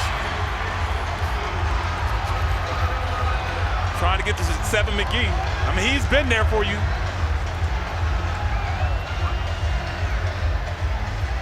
Big play potential. So on the second down play, you had Burkett carry it. They tried this on 3rd down. Penetration, stop the play.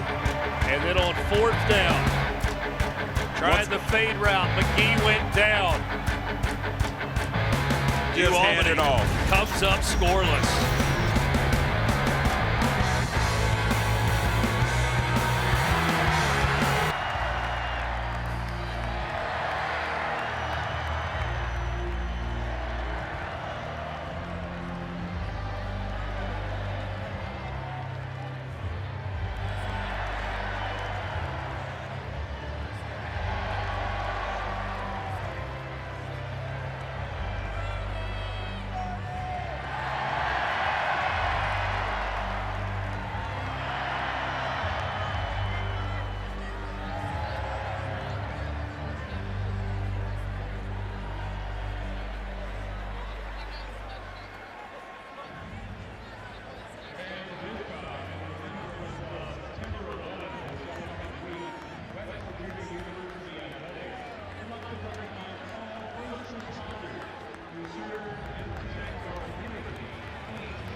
(28-14), West Virginia in front.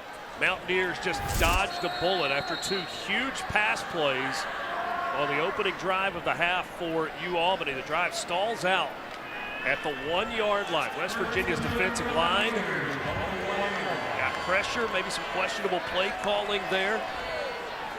And now West Virginia, from in the shadow of their own goalpost, hands it off to C.J. Donaldson. And a solid run for him on 1st down. And that's just not playing. They want to get off the goal line. So what do?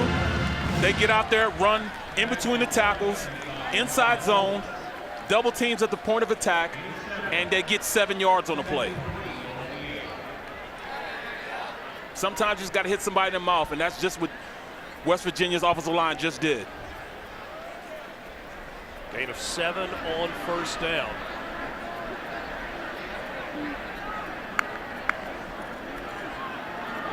Back to Donaldson, running downhill across the 15. He's got a first down and more out across the 20-yard line. Ron Holmes on the tackle. Gain of 13 for C.J. Donaldson. He's such a big back, 6'2", 236, 240 pounds. Gets in behind those pads, picks a place to go, and just one-step cuts and gets up the field. You remember his coming out party in his debut for West Virginia. Had 125 yards against Pittsburgh in the backyard brawl back in 2022.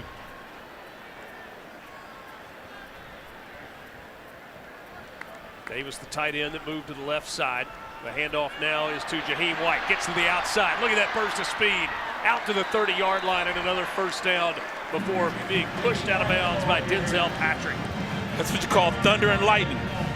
White and Donaldson. I'll tell you what, though, this is how you set it up. You go for the big play, play action, push the ball down the field, and oh, we haven't heard from Cole Taylor in a while either. Has a touchdown catch in the game tonight.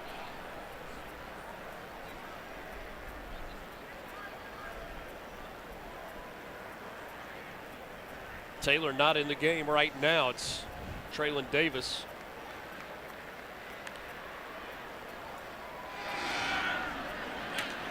Patient run that time, but nowhere to go.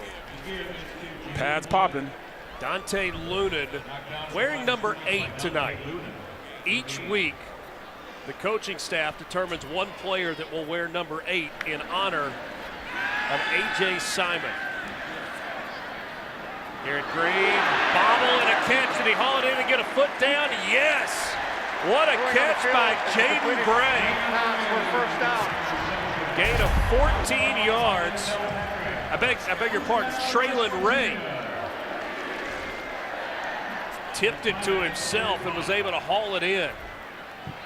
Great concentration, gets 2 feet in on it. Jaheim White, play action. Time, Greene over the middle. Actually out to the right side, that's caught. That's Hudson Clement. And you're able to push the ball down the field because, number one, you established the run. You made that defensive line and linebackers think about you running the ball, and now you can go up there because you kind of massage the defense so much that you can go down the field with it. Gain of 17, now Greene. This time he's hit, and he is dropped in the backfield. Leading the way, Dylan Dunathan, the freshman from Damascus, Maryland. This is what you call a run blitz. Cross dog in the middle of the field. They don't have enough to block it. Great call by the defense of the Great Danes. Loss of 9 on the play. 2nd and 19 for the Mountaineers. How about the true freshman Dunathan? And 2 tackles in the opener. Should be a free play here. There goes Garrett Greene with his feet again. He's dropped by Jack Uliano. Garrett Greene on quarterback keeper. Brought down by Jack Uliano. Back on the play.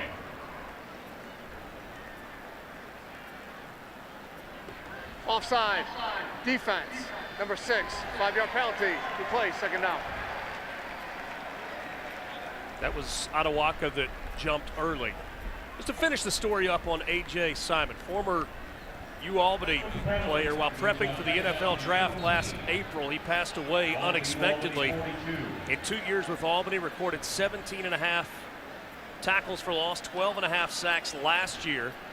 3rd most in a single season. One player wears the number 8 each game to honor his memory. It's based on work ethic and preparation. They say that A.J. was the gold standard in terms of preparation, and they want to continue to honor his memory. Absolutely. He had a legitimate shot of taking it to the next level, to the NFL, and passed away mysteriously. I mean, it's an honor to wear number 8, and I'm glad to see that that's going to be a tradition for this team. And tonight it's Dante Lunan. Normally wears number 10, the senior from Miami. 3rd down and 14.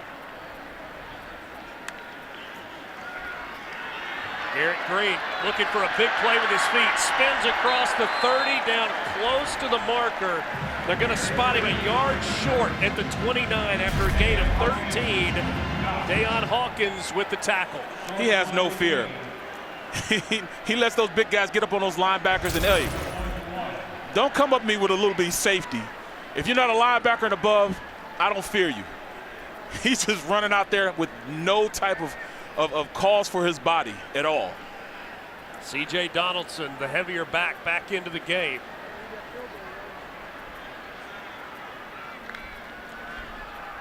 It's Donaldson on the carry, easily picks up the first down.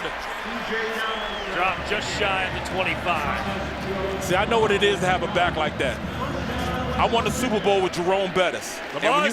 And when you have a back like that, 3 yards in the cloud of dust, there wasn't a time if we didn't have 3 yards that we couldn't put him in and get those 3 yards.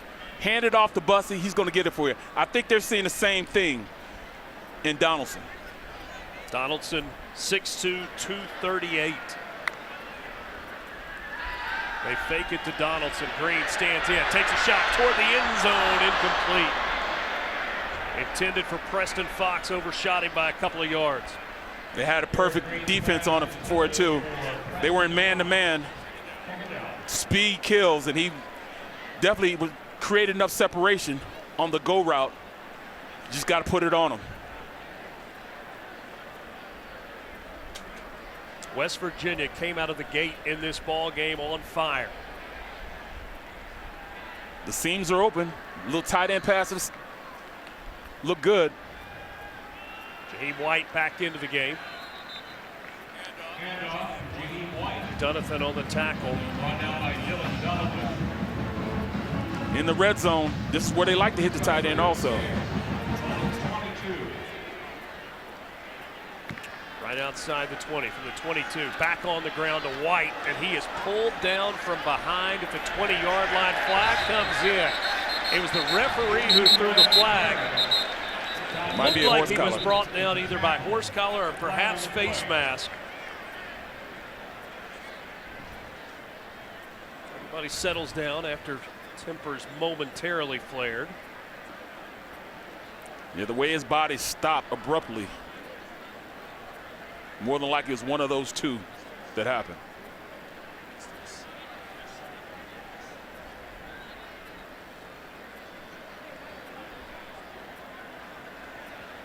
Waiting on the announcement from our referee tonight, Luke Richmond. Personal foul, horse collar tackle, defense, number 8. Half the distance to the goal from the end of the run, automatic, first down.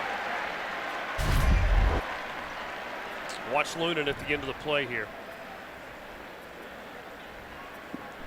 Yeah, he's trying to bring him down any way he can.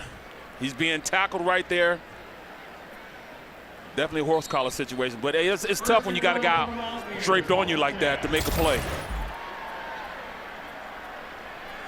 White in the game.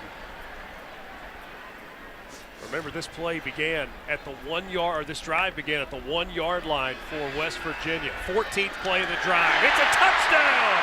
Hudson Clement on the slant, hauls it in, a 10-yard touchdown pass for Garrett Greene.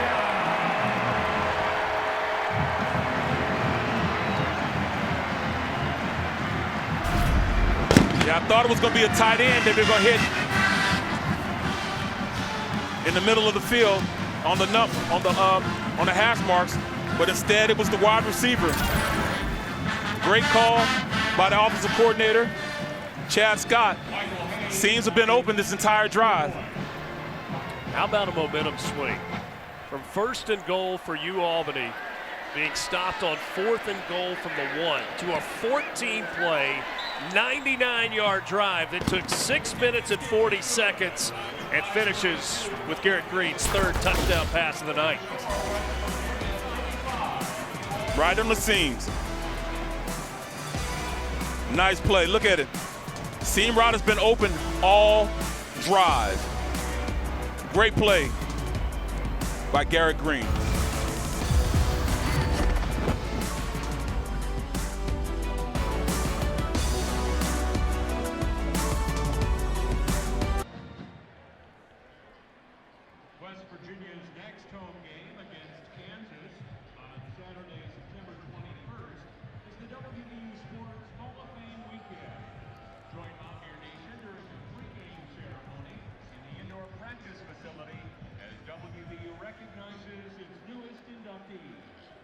game time is to be announced. Tickets are still available and can be purchased at WBUGame.com. You have the best Mountaineer game day tailgate.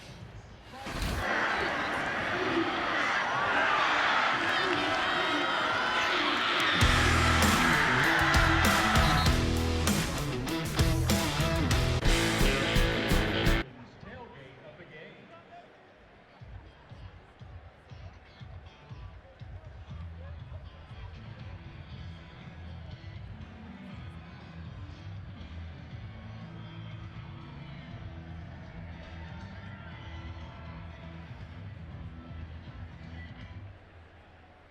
Fans, it's time to get up and raise up those mini Mountaineers for the Simba Cam.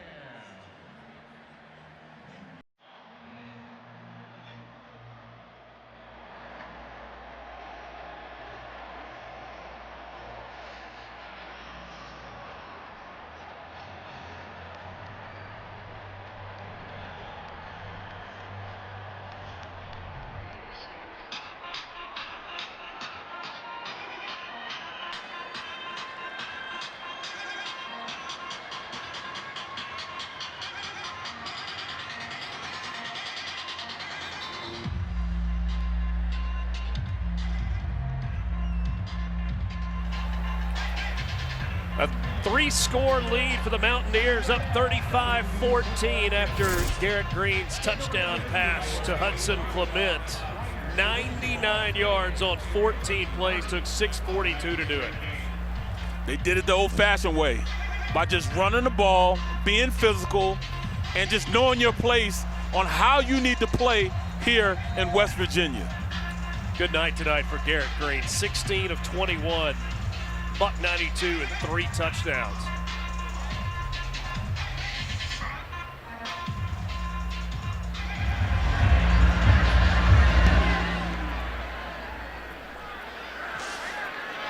Taken from the 2. Jamal Cooney drops short of the 20. And remember how Albany's previous possession ended. Oh, that should have been a touchdown right there, but a great play by the defense. Then once again, they ran the ball, they got to the 1-yard line, but then they got cute. You're in 22 personnel, 2 running backs, 2 tight ends. You just run the ball in. He'd have probably scored on that play.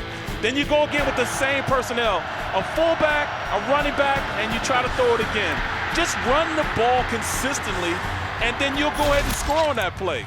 And even though McGee fell down on that, the coverage that time by Aiden Garnes was really, really good on that 4th down play. Absolutely. So instead of being down potentially 7, Albany finds itself down 21 as they come back to work offensively. That's 7 McGee on the reception. That has to be the game plan right now. I mean, it's too far into this game to not go out there and use him effectively. Use your pass catching receivers out there. And yeah, he's running off the field. He's cramping right now. He's cramping right now. Once they start, it's really hard to get them to stop. Yeah, like I said, I don't know anything about that. I'm offensive lineman. We didn't run that fast, but this guy is a blazer.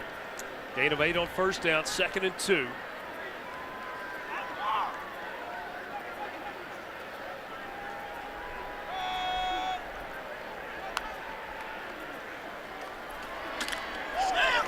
Big hit. Pads popping out there. Reed Carrico meeting Woodell in the hole. I love this linebacking core in West Virginia. Now, they were one of the secret teams that I thought were going to really challenge the Big 12 teams this year. Just a tough brand of physical football here in West Virginia. Linebackers are fast, they flow well, but they read things very, very well. No gain on the play. 3rd and 2 for the Great Danes. Woodell stays in at the running back.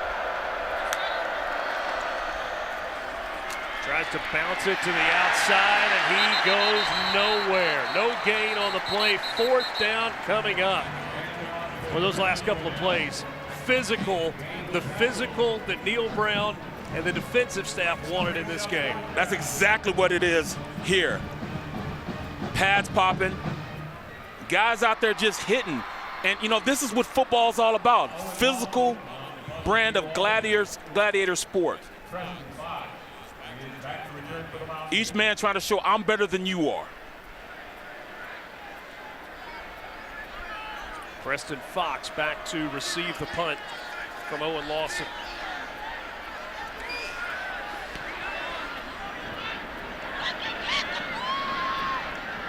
Fox, 2 yards on the return. West Virginia will start from their own 35. Defense has definitely been out there and imposing their will. They're running stunts up front, getting penetration, stopping all these run plays because they are beating the guys up front. Trout out there making plays. Leads at 35-14.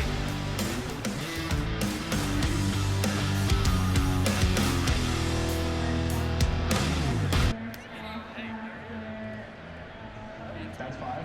A chicken.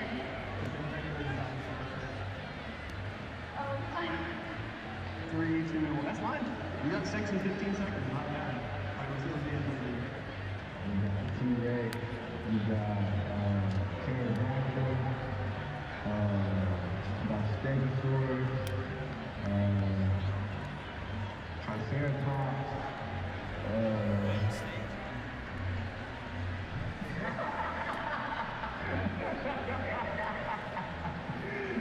That's what names like you think you say is 1-1, but it's just the name is wrong.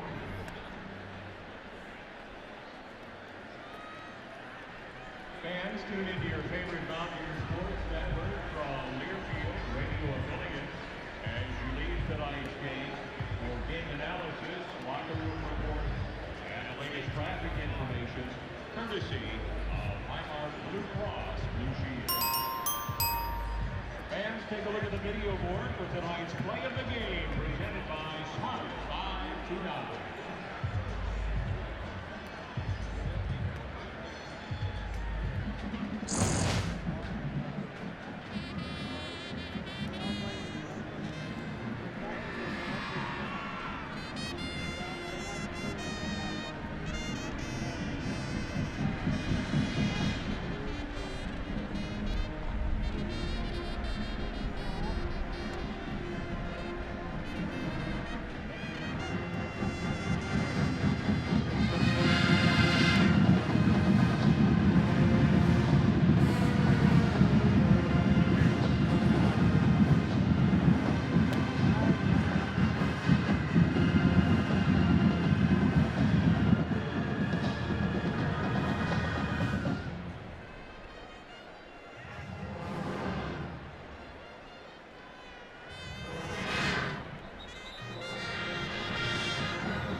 The pride of West Virginia there in the north end zone, down low.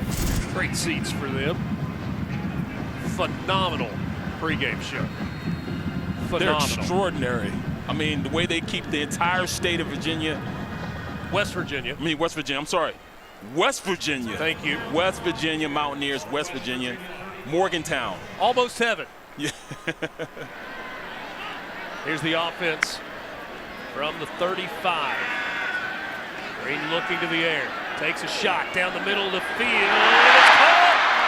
Jaden Bray with the catch with a defender in his hip pocket.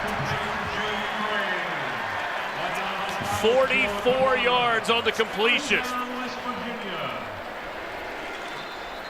Talking about looking the Gator in the face. There is a flag back at the 22-yard line. Late hit, maybe? Personal foul. Roughing the passer. Defense. Half the distance from the goal. From the end of the run, actually. Automatic first down. Watch this. He's looking the Gator, Bear, whatever you want to call it, right in the face, takes it, and delivers a great pass. So it's not the hit from Sean Morris, right? He arrived right as the ball's leaving. It's the fact that he wraps him up and drives him into the ground. Yeah, he finished the play. He shouldn't have finished the play. He saw the ball was leaving, I understand the motion kept going, but he wraps him up and kind of throws his body into the ground. That's what got the call. If he'd had his hands up and fell on him, they probably wouldn't have called it. How about Garrett Greene, though, standing with that pressure coming in his face and delivering a strike? Quickly, West Virginia down to the 11. On the ground, C.J. Donaldson Jr. Thomas Joe Kamara on the tackle. Donaldson on the Doak Walker watch list this season. Two-time honorable mention All Big 12. Just give him the ball this entire drive. His offensive coordinator, Chad Scott, said he's a tough physical talent and he's got a forward lean in the way that he runs. 20 career touchdowns coming into tonight for Donaldson. That's 15th all time. That went through the hands of Day Farmer. And Day Farmer just missed out on an opportunity for his first touchdown catch as a Mountaineer. You don't get many opportunities like that. You've got to bring that ball in. Greene gave him an opportunity, but here he is on the outcut. Wide open, had created separation. He's got to haul that in. Now you don't get it. Now it's Donaldson's turn. West Virginia coaches said you didn't see a lot of what our wide receivers are capable of last week. Had 4 drops in that game against Penn State. Donaldson tried to find a lane. He creates a lane and powers his way down to the 1-yard line. Sean Morris ultimately with the tackle. That's enough for the first down. Donaldson did it on his own. Look at it. I mean, he takes it past patience, but then Ole here. Ole right there, and then just puts his pads going forward, finishes the run for the first down. I beg your pardon, not quite enough for the first down. Maybe the length of a football short. Well, I mean, that's easy enough. I'd still give it to him. 4th and 1. What do you have to lose? Can pick up a first down without scoring a touchdown.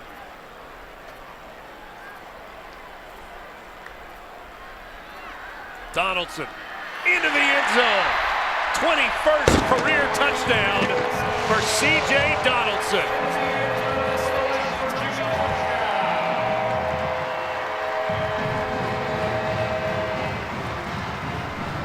Donaldson had a rushing touchdown last week against Penn State. He adds his second. At one point last year, he had a rushing touchdown in 9 straight games. He had scores in 10 of 12 a season ago, and he's done it in the first 2 this year. Just inside zone. He even gets there. He outruns the block that's supposed to set him free on the play.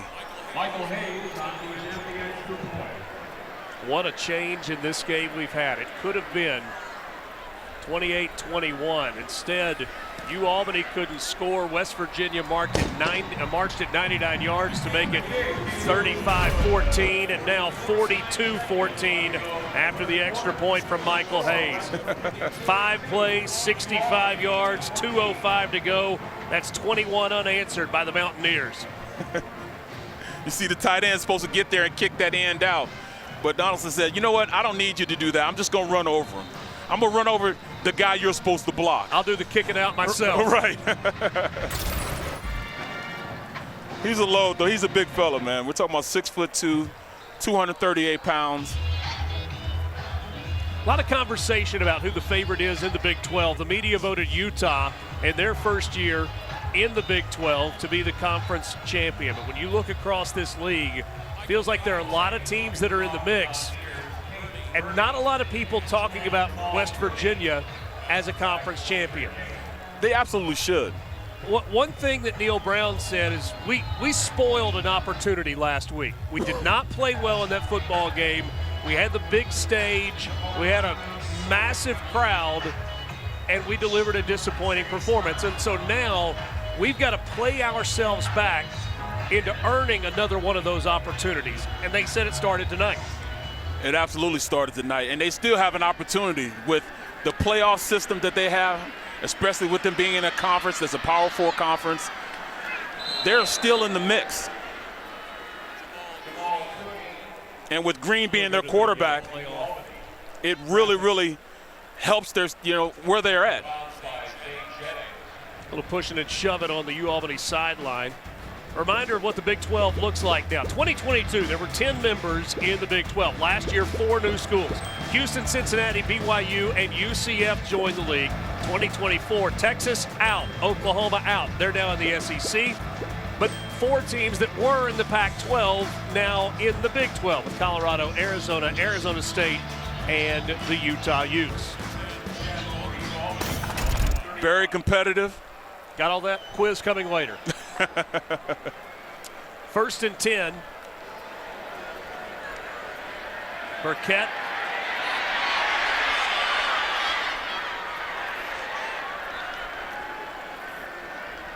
Second and 10 after the incomplete pass. I like the fact that he threw the ball out of bounds. He didn't give up a sack, and push his team back. Smart decision.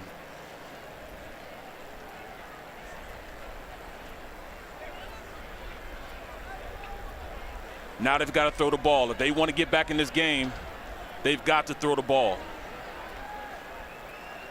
They have the weapons to do it, though. 34 seconds remaining in this third quarter. Third quarter that has been dominated by West Virginia after that long opening drive. The handoff is to Faisal Aiden, and Aiden is ridden out of bounds on the play by Dantes. The second quarter and the third quarter. It's a 28-point lead for the Mountaineers. 3rd down and 7 for UAlbany on the opening play of the fourth quarter. That's enough for a first down. Caden Birdie on the reception for the Great Danes, a gain of 8. Miles Burkett uses his athletic talent, gets out of the pocket, gets out of the rush, keeps his head looking downfield, able to complete it. But I tell you what, that hype video has me with goosebumps right now. You liked it, didn't you? That Sweet was Caroline. unbelievable. And then with their own spin on it here in Morgantown. And then and then they roll into the light show. This place rocking between the third and fourth quarter. Morgantown, party town. They are rocking and rolling right now against this Great Dane team. Next week for West Virginia, a trip north to Pittsburgh, then the Big 12 opener here at home against Kansas on September 21st. Another team that's going to be pretty good in the Big 12 conference.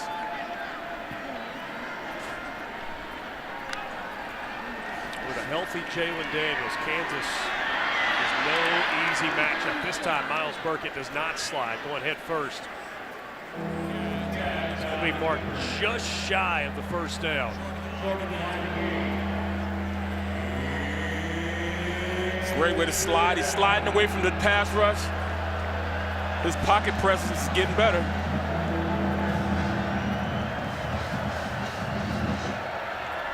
Third down, less than a yard.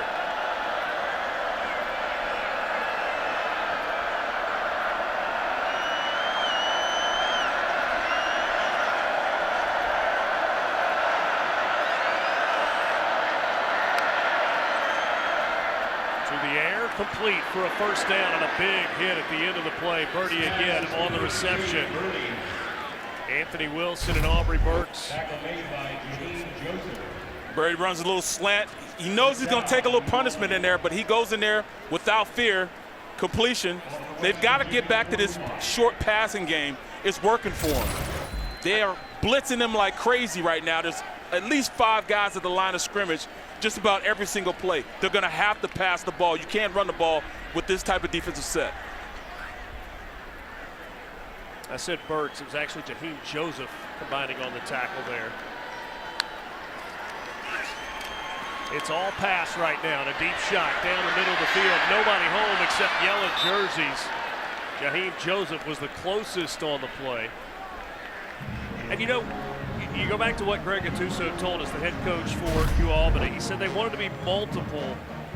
They needed to be able to run it effectively and then throw the ball down the field. The running game's out the window at this point for UAlbany. Only 21 yards rushing in the game. Yeah, I mean, but they have compensated for that by the short game, getting the ball out of Burkett's hands, making sure that they at least catch it. You know, there are a lot of opportunities they dropped that would have kept the sticks moving. Career high 290 passing yards tonight for Miles Burkett. Burkett incomplete. Levi Wentz was the intended receiver. Dantes Fagan jumped the route, but maybe too much contact and a flag comes in. Got there a little too early. I mean, but you can kind of, you know, with running this type of offense. Pass interference. Defense.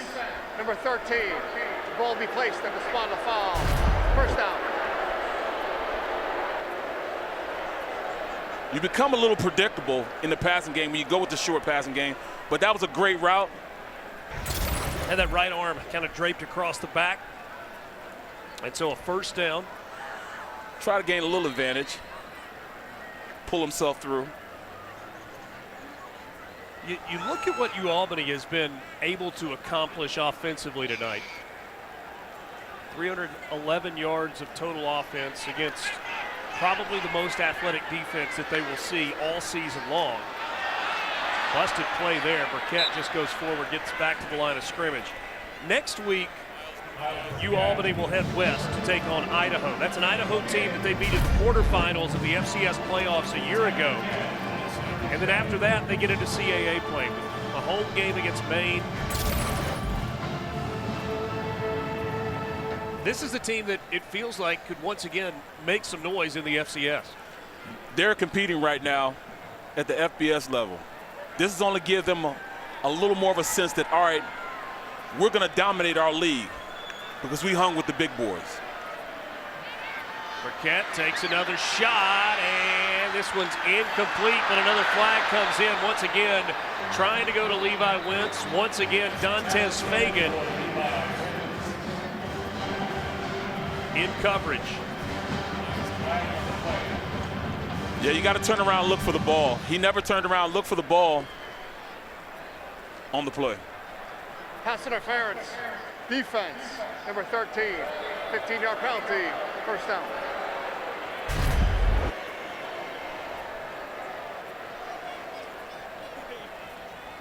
You got to at least give your guy an opportunity, and that's exactly what he did. He gave his receiver an opportunity. And Barrett, I mean, there was contact there, but it was not egregious contact, but never looked at the ball, and that makes that flag a whole lot easier to throw. Yes, it does. Burkett, swing pass. Not much there for Waddell.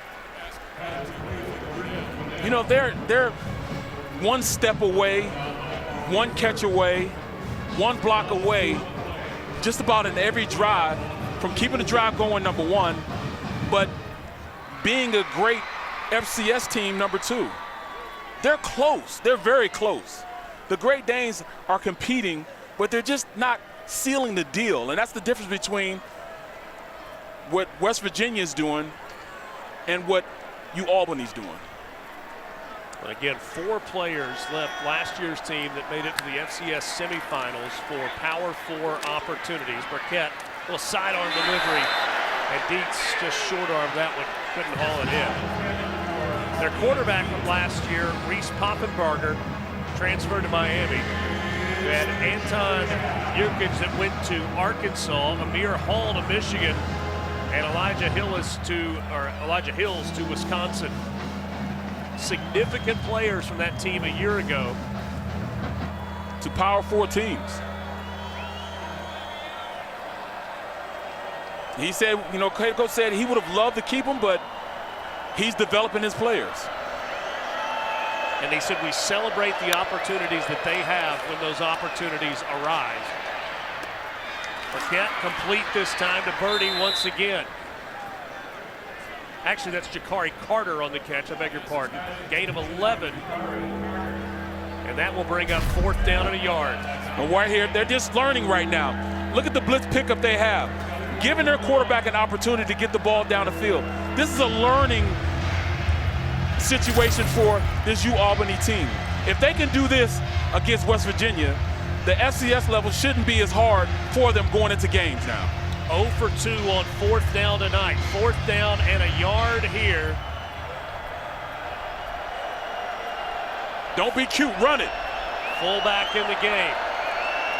Burkett going to throw the fade toward the corner. It's incomplete. Trying to throw it to Levi Wentz. They've not trusted the short yardage situation tonight, whether it's on the goal line on the opposite end of the field or on 4th and 1 there. And I understand, but sometimes, you got to put it in the hands of the offensive line. Give your guys an opportunity to at least try to pick a hole and do it. This right here is not working for them. 42-14, 9:51 to play. Mountaineers ball when we come back.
(42-14), West Virginia in front of Albany.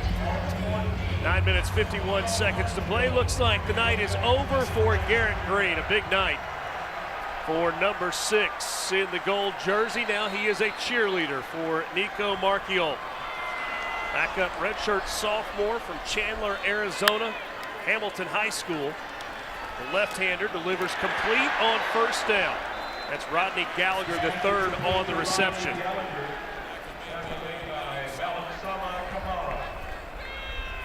Marchiol, 6'1", 223 pounds, obviously a left-hander. He is also good with his feet. Coaches tell us maybe a more physical runner even than Garrett Greene is. Jack Samarco, the tight end on the reception. Good enough for a first down.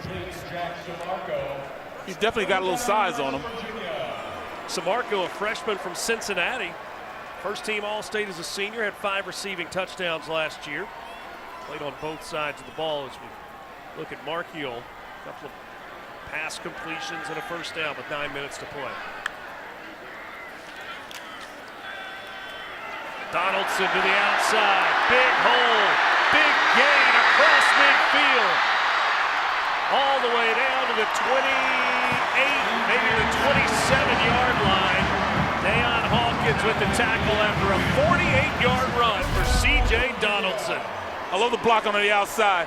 They pull the backside. We call that joker when you don't have a tight end that side, and you just run power and allow that running back to pick a hole on the outside. Joker, one of the best plays in football. Double down front side, pull the backside guard around, and just pick a hole front side. That might be it for C.J. Donaldson. He goes over 100 yards, 125 on the night and a score.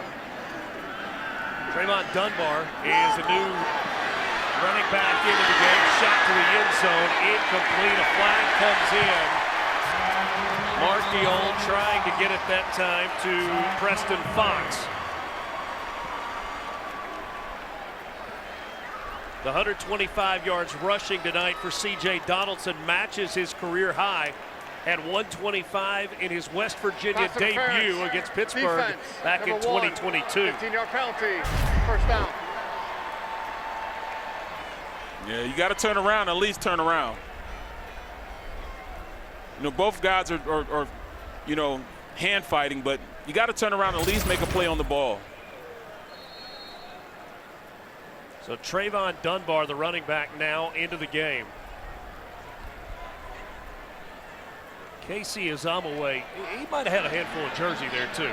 Yeah. Flips it out of the backfield.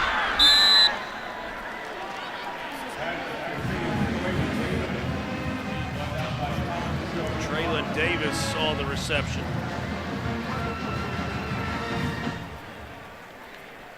No gain. 2nd and 10. Ball at 12. Davis, largely a blocking tight end. He had 2 catches for 2 yards in 13 games last year. You got to throw him a bone sometimes, you know. At least let him feel like he can receive. He be a receiver. He caught that one for 0 yards. Charge timeout, West Virginia. West First of the Virginia half. takes the timeout. 30-second timeout. Nico Marchiol will come over and talk with the offensive coaches. You know, they haven't changed the offense with him either. Not They're at all. running the same exact offense that they ran for Greene. For the break on the field, we'll take one as well. 42-14 with 7:26 to play.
West Virginia 42-14.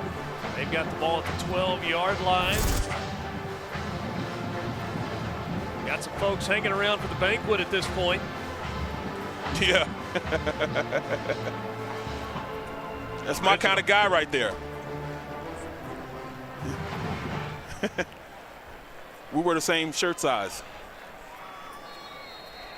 He's texting me now. He wants my order. 42-14. 2nd and 10 coming. Nico Marchiol in the ball game. Hand off. It's Marchiol who faked out everybody, including me.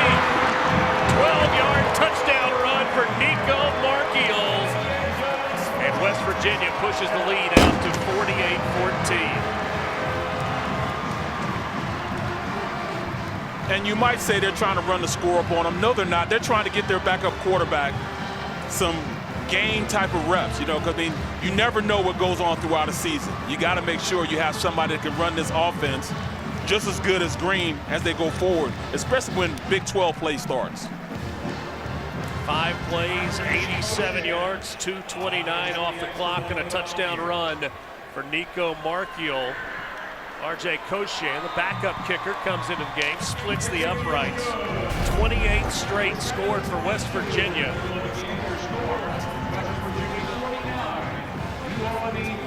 Simple outside zone, block down, pull the guard around. It's almost like a stretch play. Down and around. Follow your blocking. Marchiol was a decorated player coming out of high school. The Arizona Gatorade Player of the Year his senior year. Threw for just shy of 2,700 yards, 37 touchdown passes, and 6 rushing touchdowns.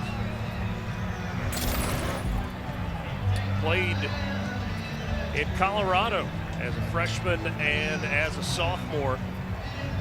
Ultimately chose West Virginia when he entered the transfer portal. He had nearly 30 offers when it was time to make that change, and Marchiol decided that this was the spot. He's backing up Garrett Greene. Who's a senior, though. Hey, don't you know that the buckskin feels better tonight than it did last Saturday when it was 100 degrees at kickoff here in Morgantown? Mountaineer getting those push-ups in. Slight chill in the air right now.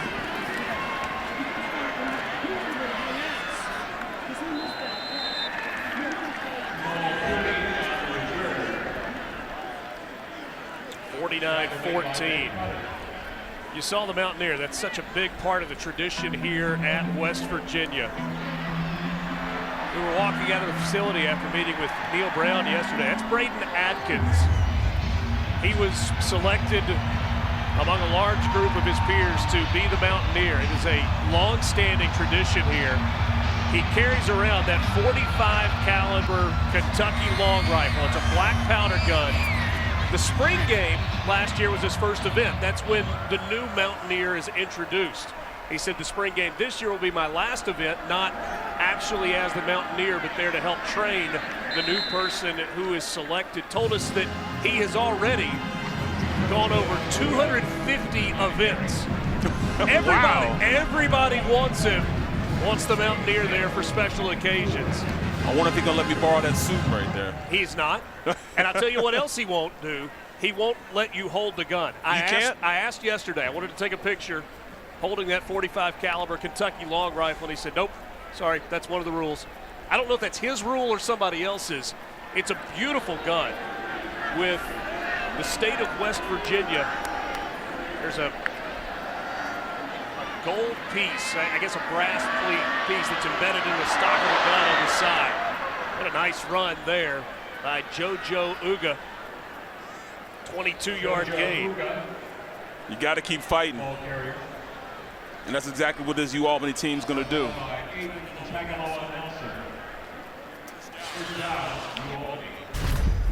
You know, like I said, they're a play away right here from you know, the entirety of the night. Being close to, you know, to really competing at this level of football. They have some weapons on the outside. But they need to play a little more disciplined. And also their approach, you know, you just got to go out there and finish plays. 299 of the 349 yards prior to that play for Albany have come through the air. Miles Burkett, 17 of 36, 299 yards and a touchdown. He definitely impressed me.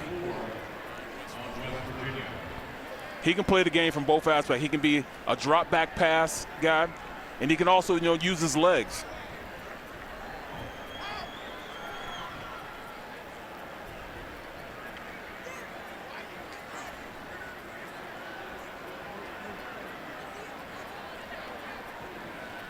Closing in on 5 minutes to play.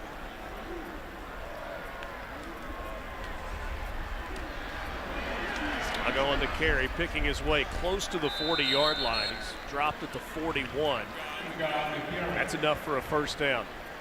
You know, Barrett, you can't help but wonder how this second half might have played out differently if Albany, when they have it 1st and goal, they go with the kind of the jump pass that's batted down at the line on 1st down, quarterback run on 2nd down, gets it to the 1, and then they try to go play action, kind of a trick play, and then a fade route.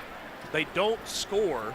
That would have made it a 7-point game. West Virginia immediately takes it, marches 99 yards down the field. What feels like a 14-point swing, instead of being a 7-point game, it's a 21-point game. Yeah, 21-point swing, and it just goes to show, the dominance of West Virginia wanted to go out there and really close the game. They have a lot of their young players in there right now trying to get some needed reps.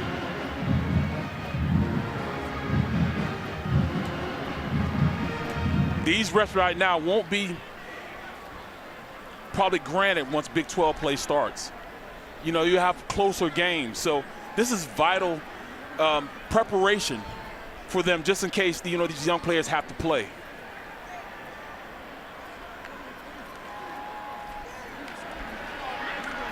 Liddell on the carry, hard yards, running down to the 35. That's a gain of about 6. Good solid run there. Brings up 3rd down.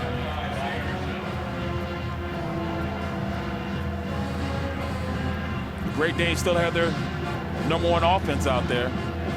And you see, guys like Seven McGee out there still sucking it up, been cramping for probably the whole entire second half, still giving his all.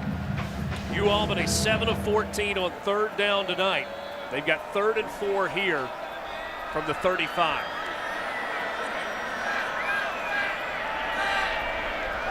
Clock at 1, they get it off. Oh, and a big hit in the hole.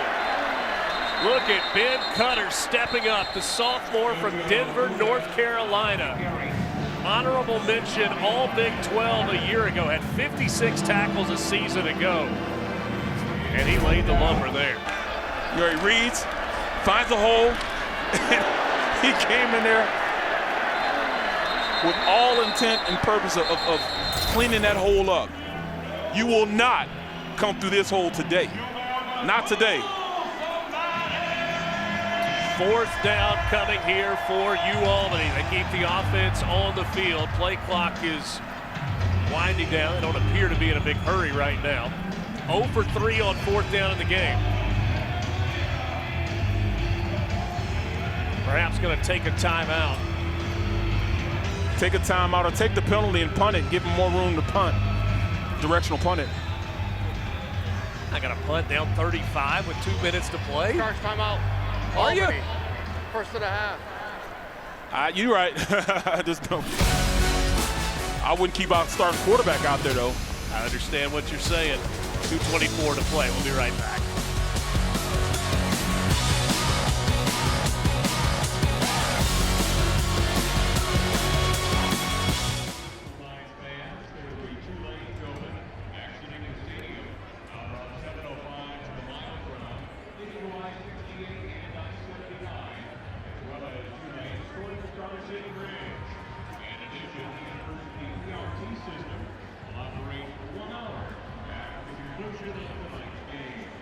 We hope you've enjoyed your day out your field at Mount Pushkar Stadium.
49-14, West Virginia leads it over Albany, the Great Danes out of the CAA.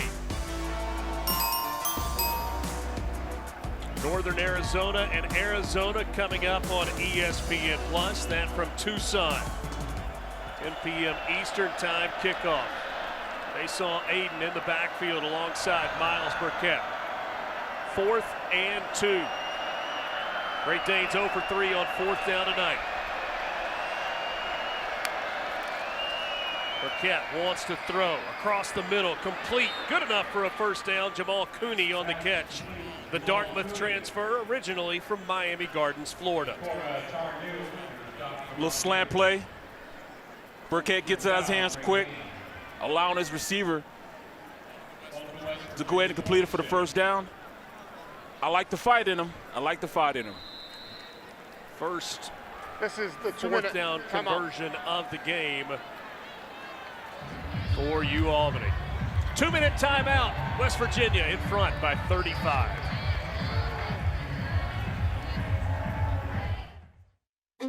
Where does WVU Medicine rank among the nation's top hospitals? High up there.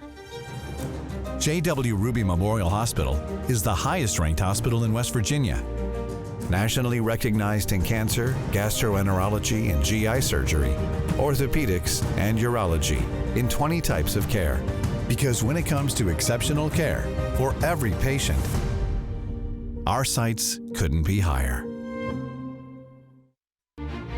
The air feels different on fall Saturdays in West Virginia. Familiar roads lead us on early morning drives to a place where we feel alive. And traditions bring together a fierce fan base, united by the same passion: West Virginia football. As West Virginia's bank, we've been there, and we'll continue to be there. United Bank, proud to be united with the Mountaineers.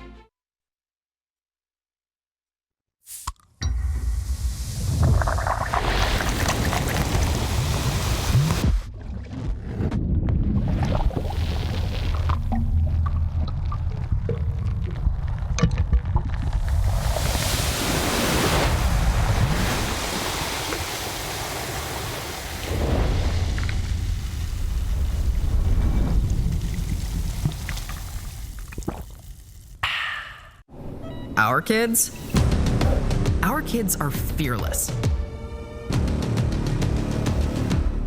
but not invincible. So we've got their backs, no matter where or when they need us. And we bring the whole team, because our kids are worth it. We want them moving, growing, thriving, fearless. We're reaching the top. We're reaching the top. It has been said the sun might not always shine on West Virginia, but the people always do. And to truly appreciate our beauty, you have to look deeper at our passion, our purpose, at the fabric of who we are.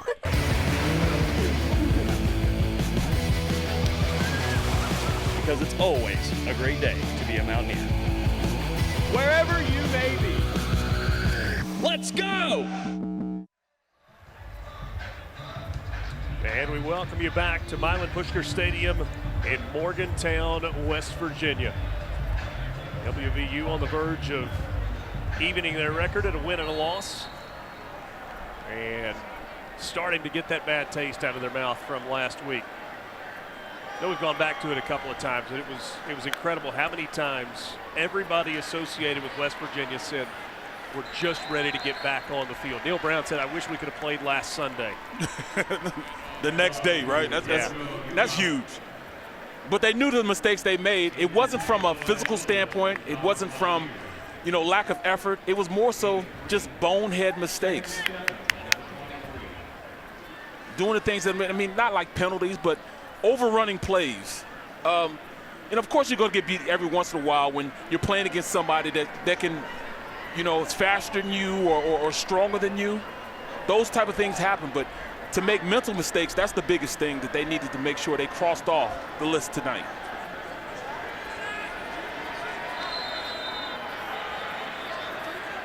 Timeout taken by Albany with Charge a minute timeout. 12 remaining Albany. in the game. Second and a half. 30-second timeout. Very Gattuso appears content to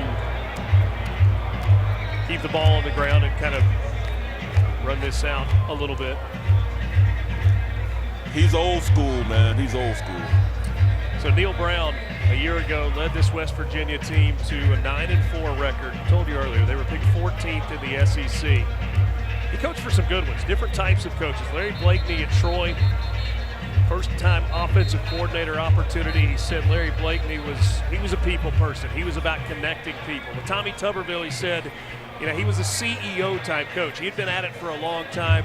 He turned me loose with the offense, and I kind of learned how to manage the entire program. And with Mark Stoops, it was all about the day-to-day of the football program, learning how to practice, learning how to recruit, learning how to make sure that holistically they were doing everything right in terms of nutrition and strength and conditioning. And so he kind of pointed to all three of those veteran coaches. Mark Stoops was early in his head coaching tenure at that point as guys that he took things from. He's incorporated all of that. And maybe even for West Virginia fans, some of the results haven't come as quickly as they would like. They played with a massive chip on their shoulder a year ago, finished 4th in the Big 12, and feels like they've got this program really moving in the right direction. They definitely turned it around. And 3 years ago, he was a little trouble here on the hot seat, but he's definitely turned the culture around, and they got some winning ways right now. And like I said, I picked them to be very, very good in the Big 12 Conference, definitely competing for one of those spots in the playoff system. Speaking of them coaches also. Charge timeout. Albany. This is their final timeout of the half. It'll be a 30-second timeout. Fans perhaps a little restless. They're ready to sing. Yeah, they are. Yeah, they are. But, speaking of coaches, Coach Brown was under, like Stoops. I actually played for both of the Stoops, the older brother Stoops, at Kansas State University. And, Bob Stoops, Mike Stoops. Bob and Mike. And they showed me, number one, it's all about the connections you have and learning from those connections. So I definitely feel what he has as far as learning conceptually what it is to be a great coach, because I thought both of those guys were great coaches. But what he's done here, you can tell he's preaching one message, and everybody's getting it. And you just hear from the press conferences last week at the end, they knew what they did, and they were ready to go out there and reverse what they had done in that game against Penn State. 4th and 1 here for Albany with 23 seconds to play. Uga on the carry, keeps his legs churning, gets the first down. Clock will stop. Zay Jennings on the tackle. Clock will stop while they move the chains, and then it will start again with 18 seconds remaining. Albany trying to get in the end zone one more time. 10 seconds to play in the ball game. Miles Burkett takes a shot toward the end zone. That ball incomplete. Jackson Parker had it in his hands, couldn't haul it in. Spells was there in coverage. Once again, perfect example. Had it in his hands. Burkett threw a catchable ball. Couldn't have it any better than where it was in double coverage, and he just dropped it. 2 seconds remaining. Should be the final play of this ball game.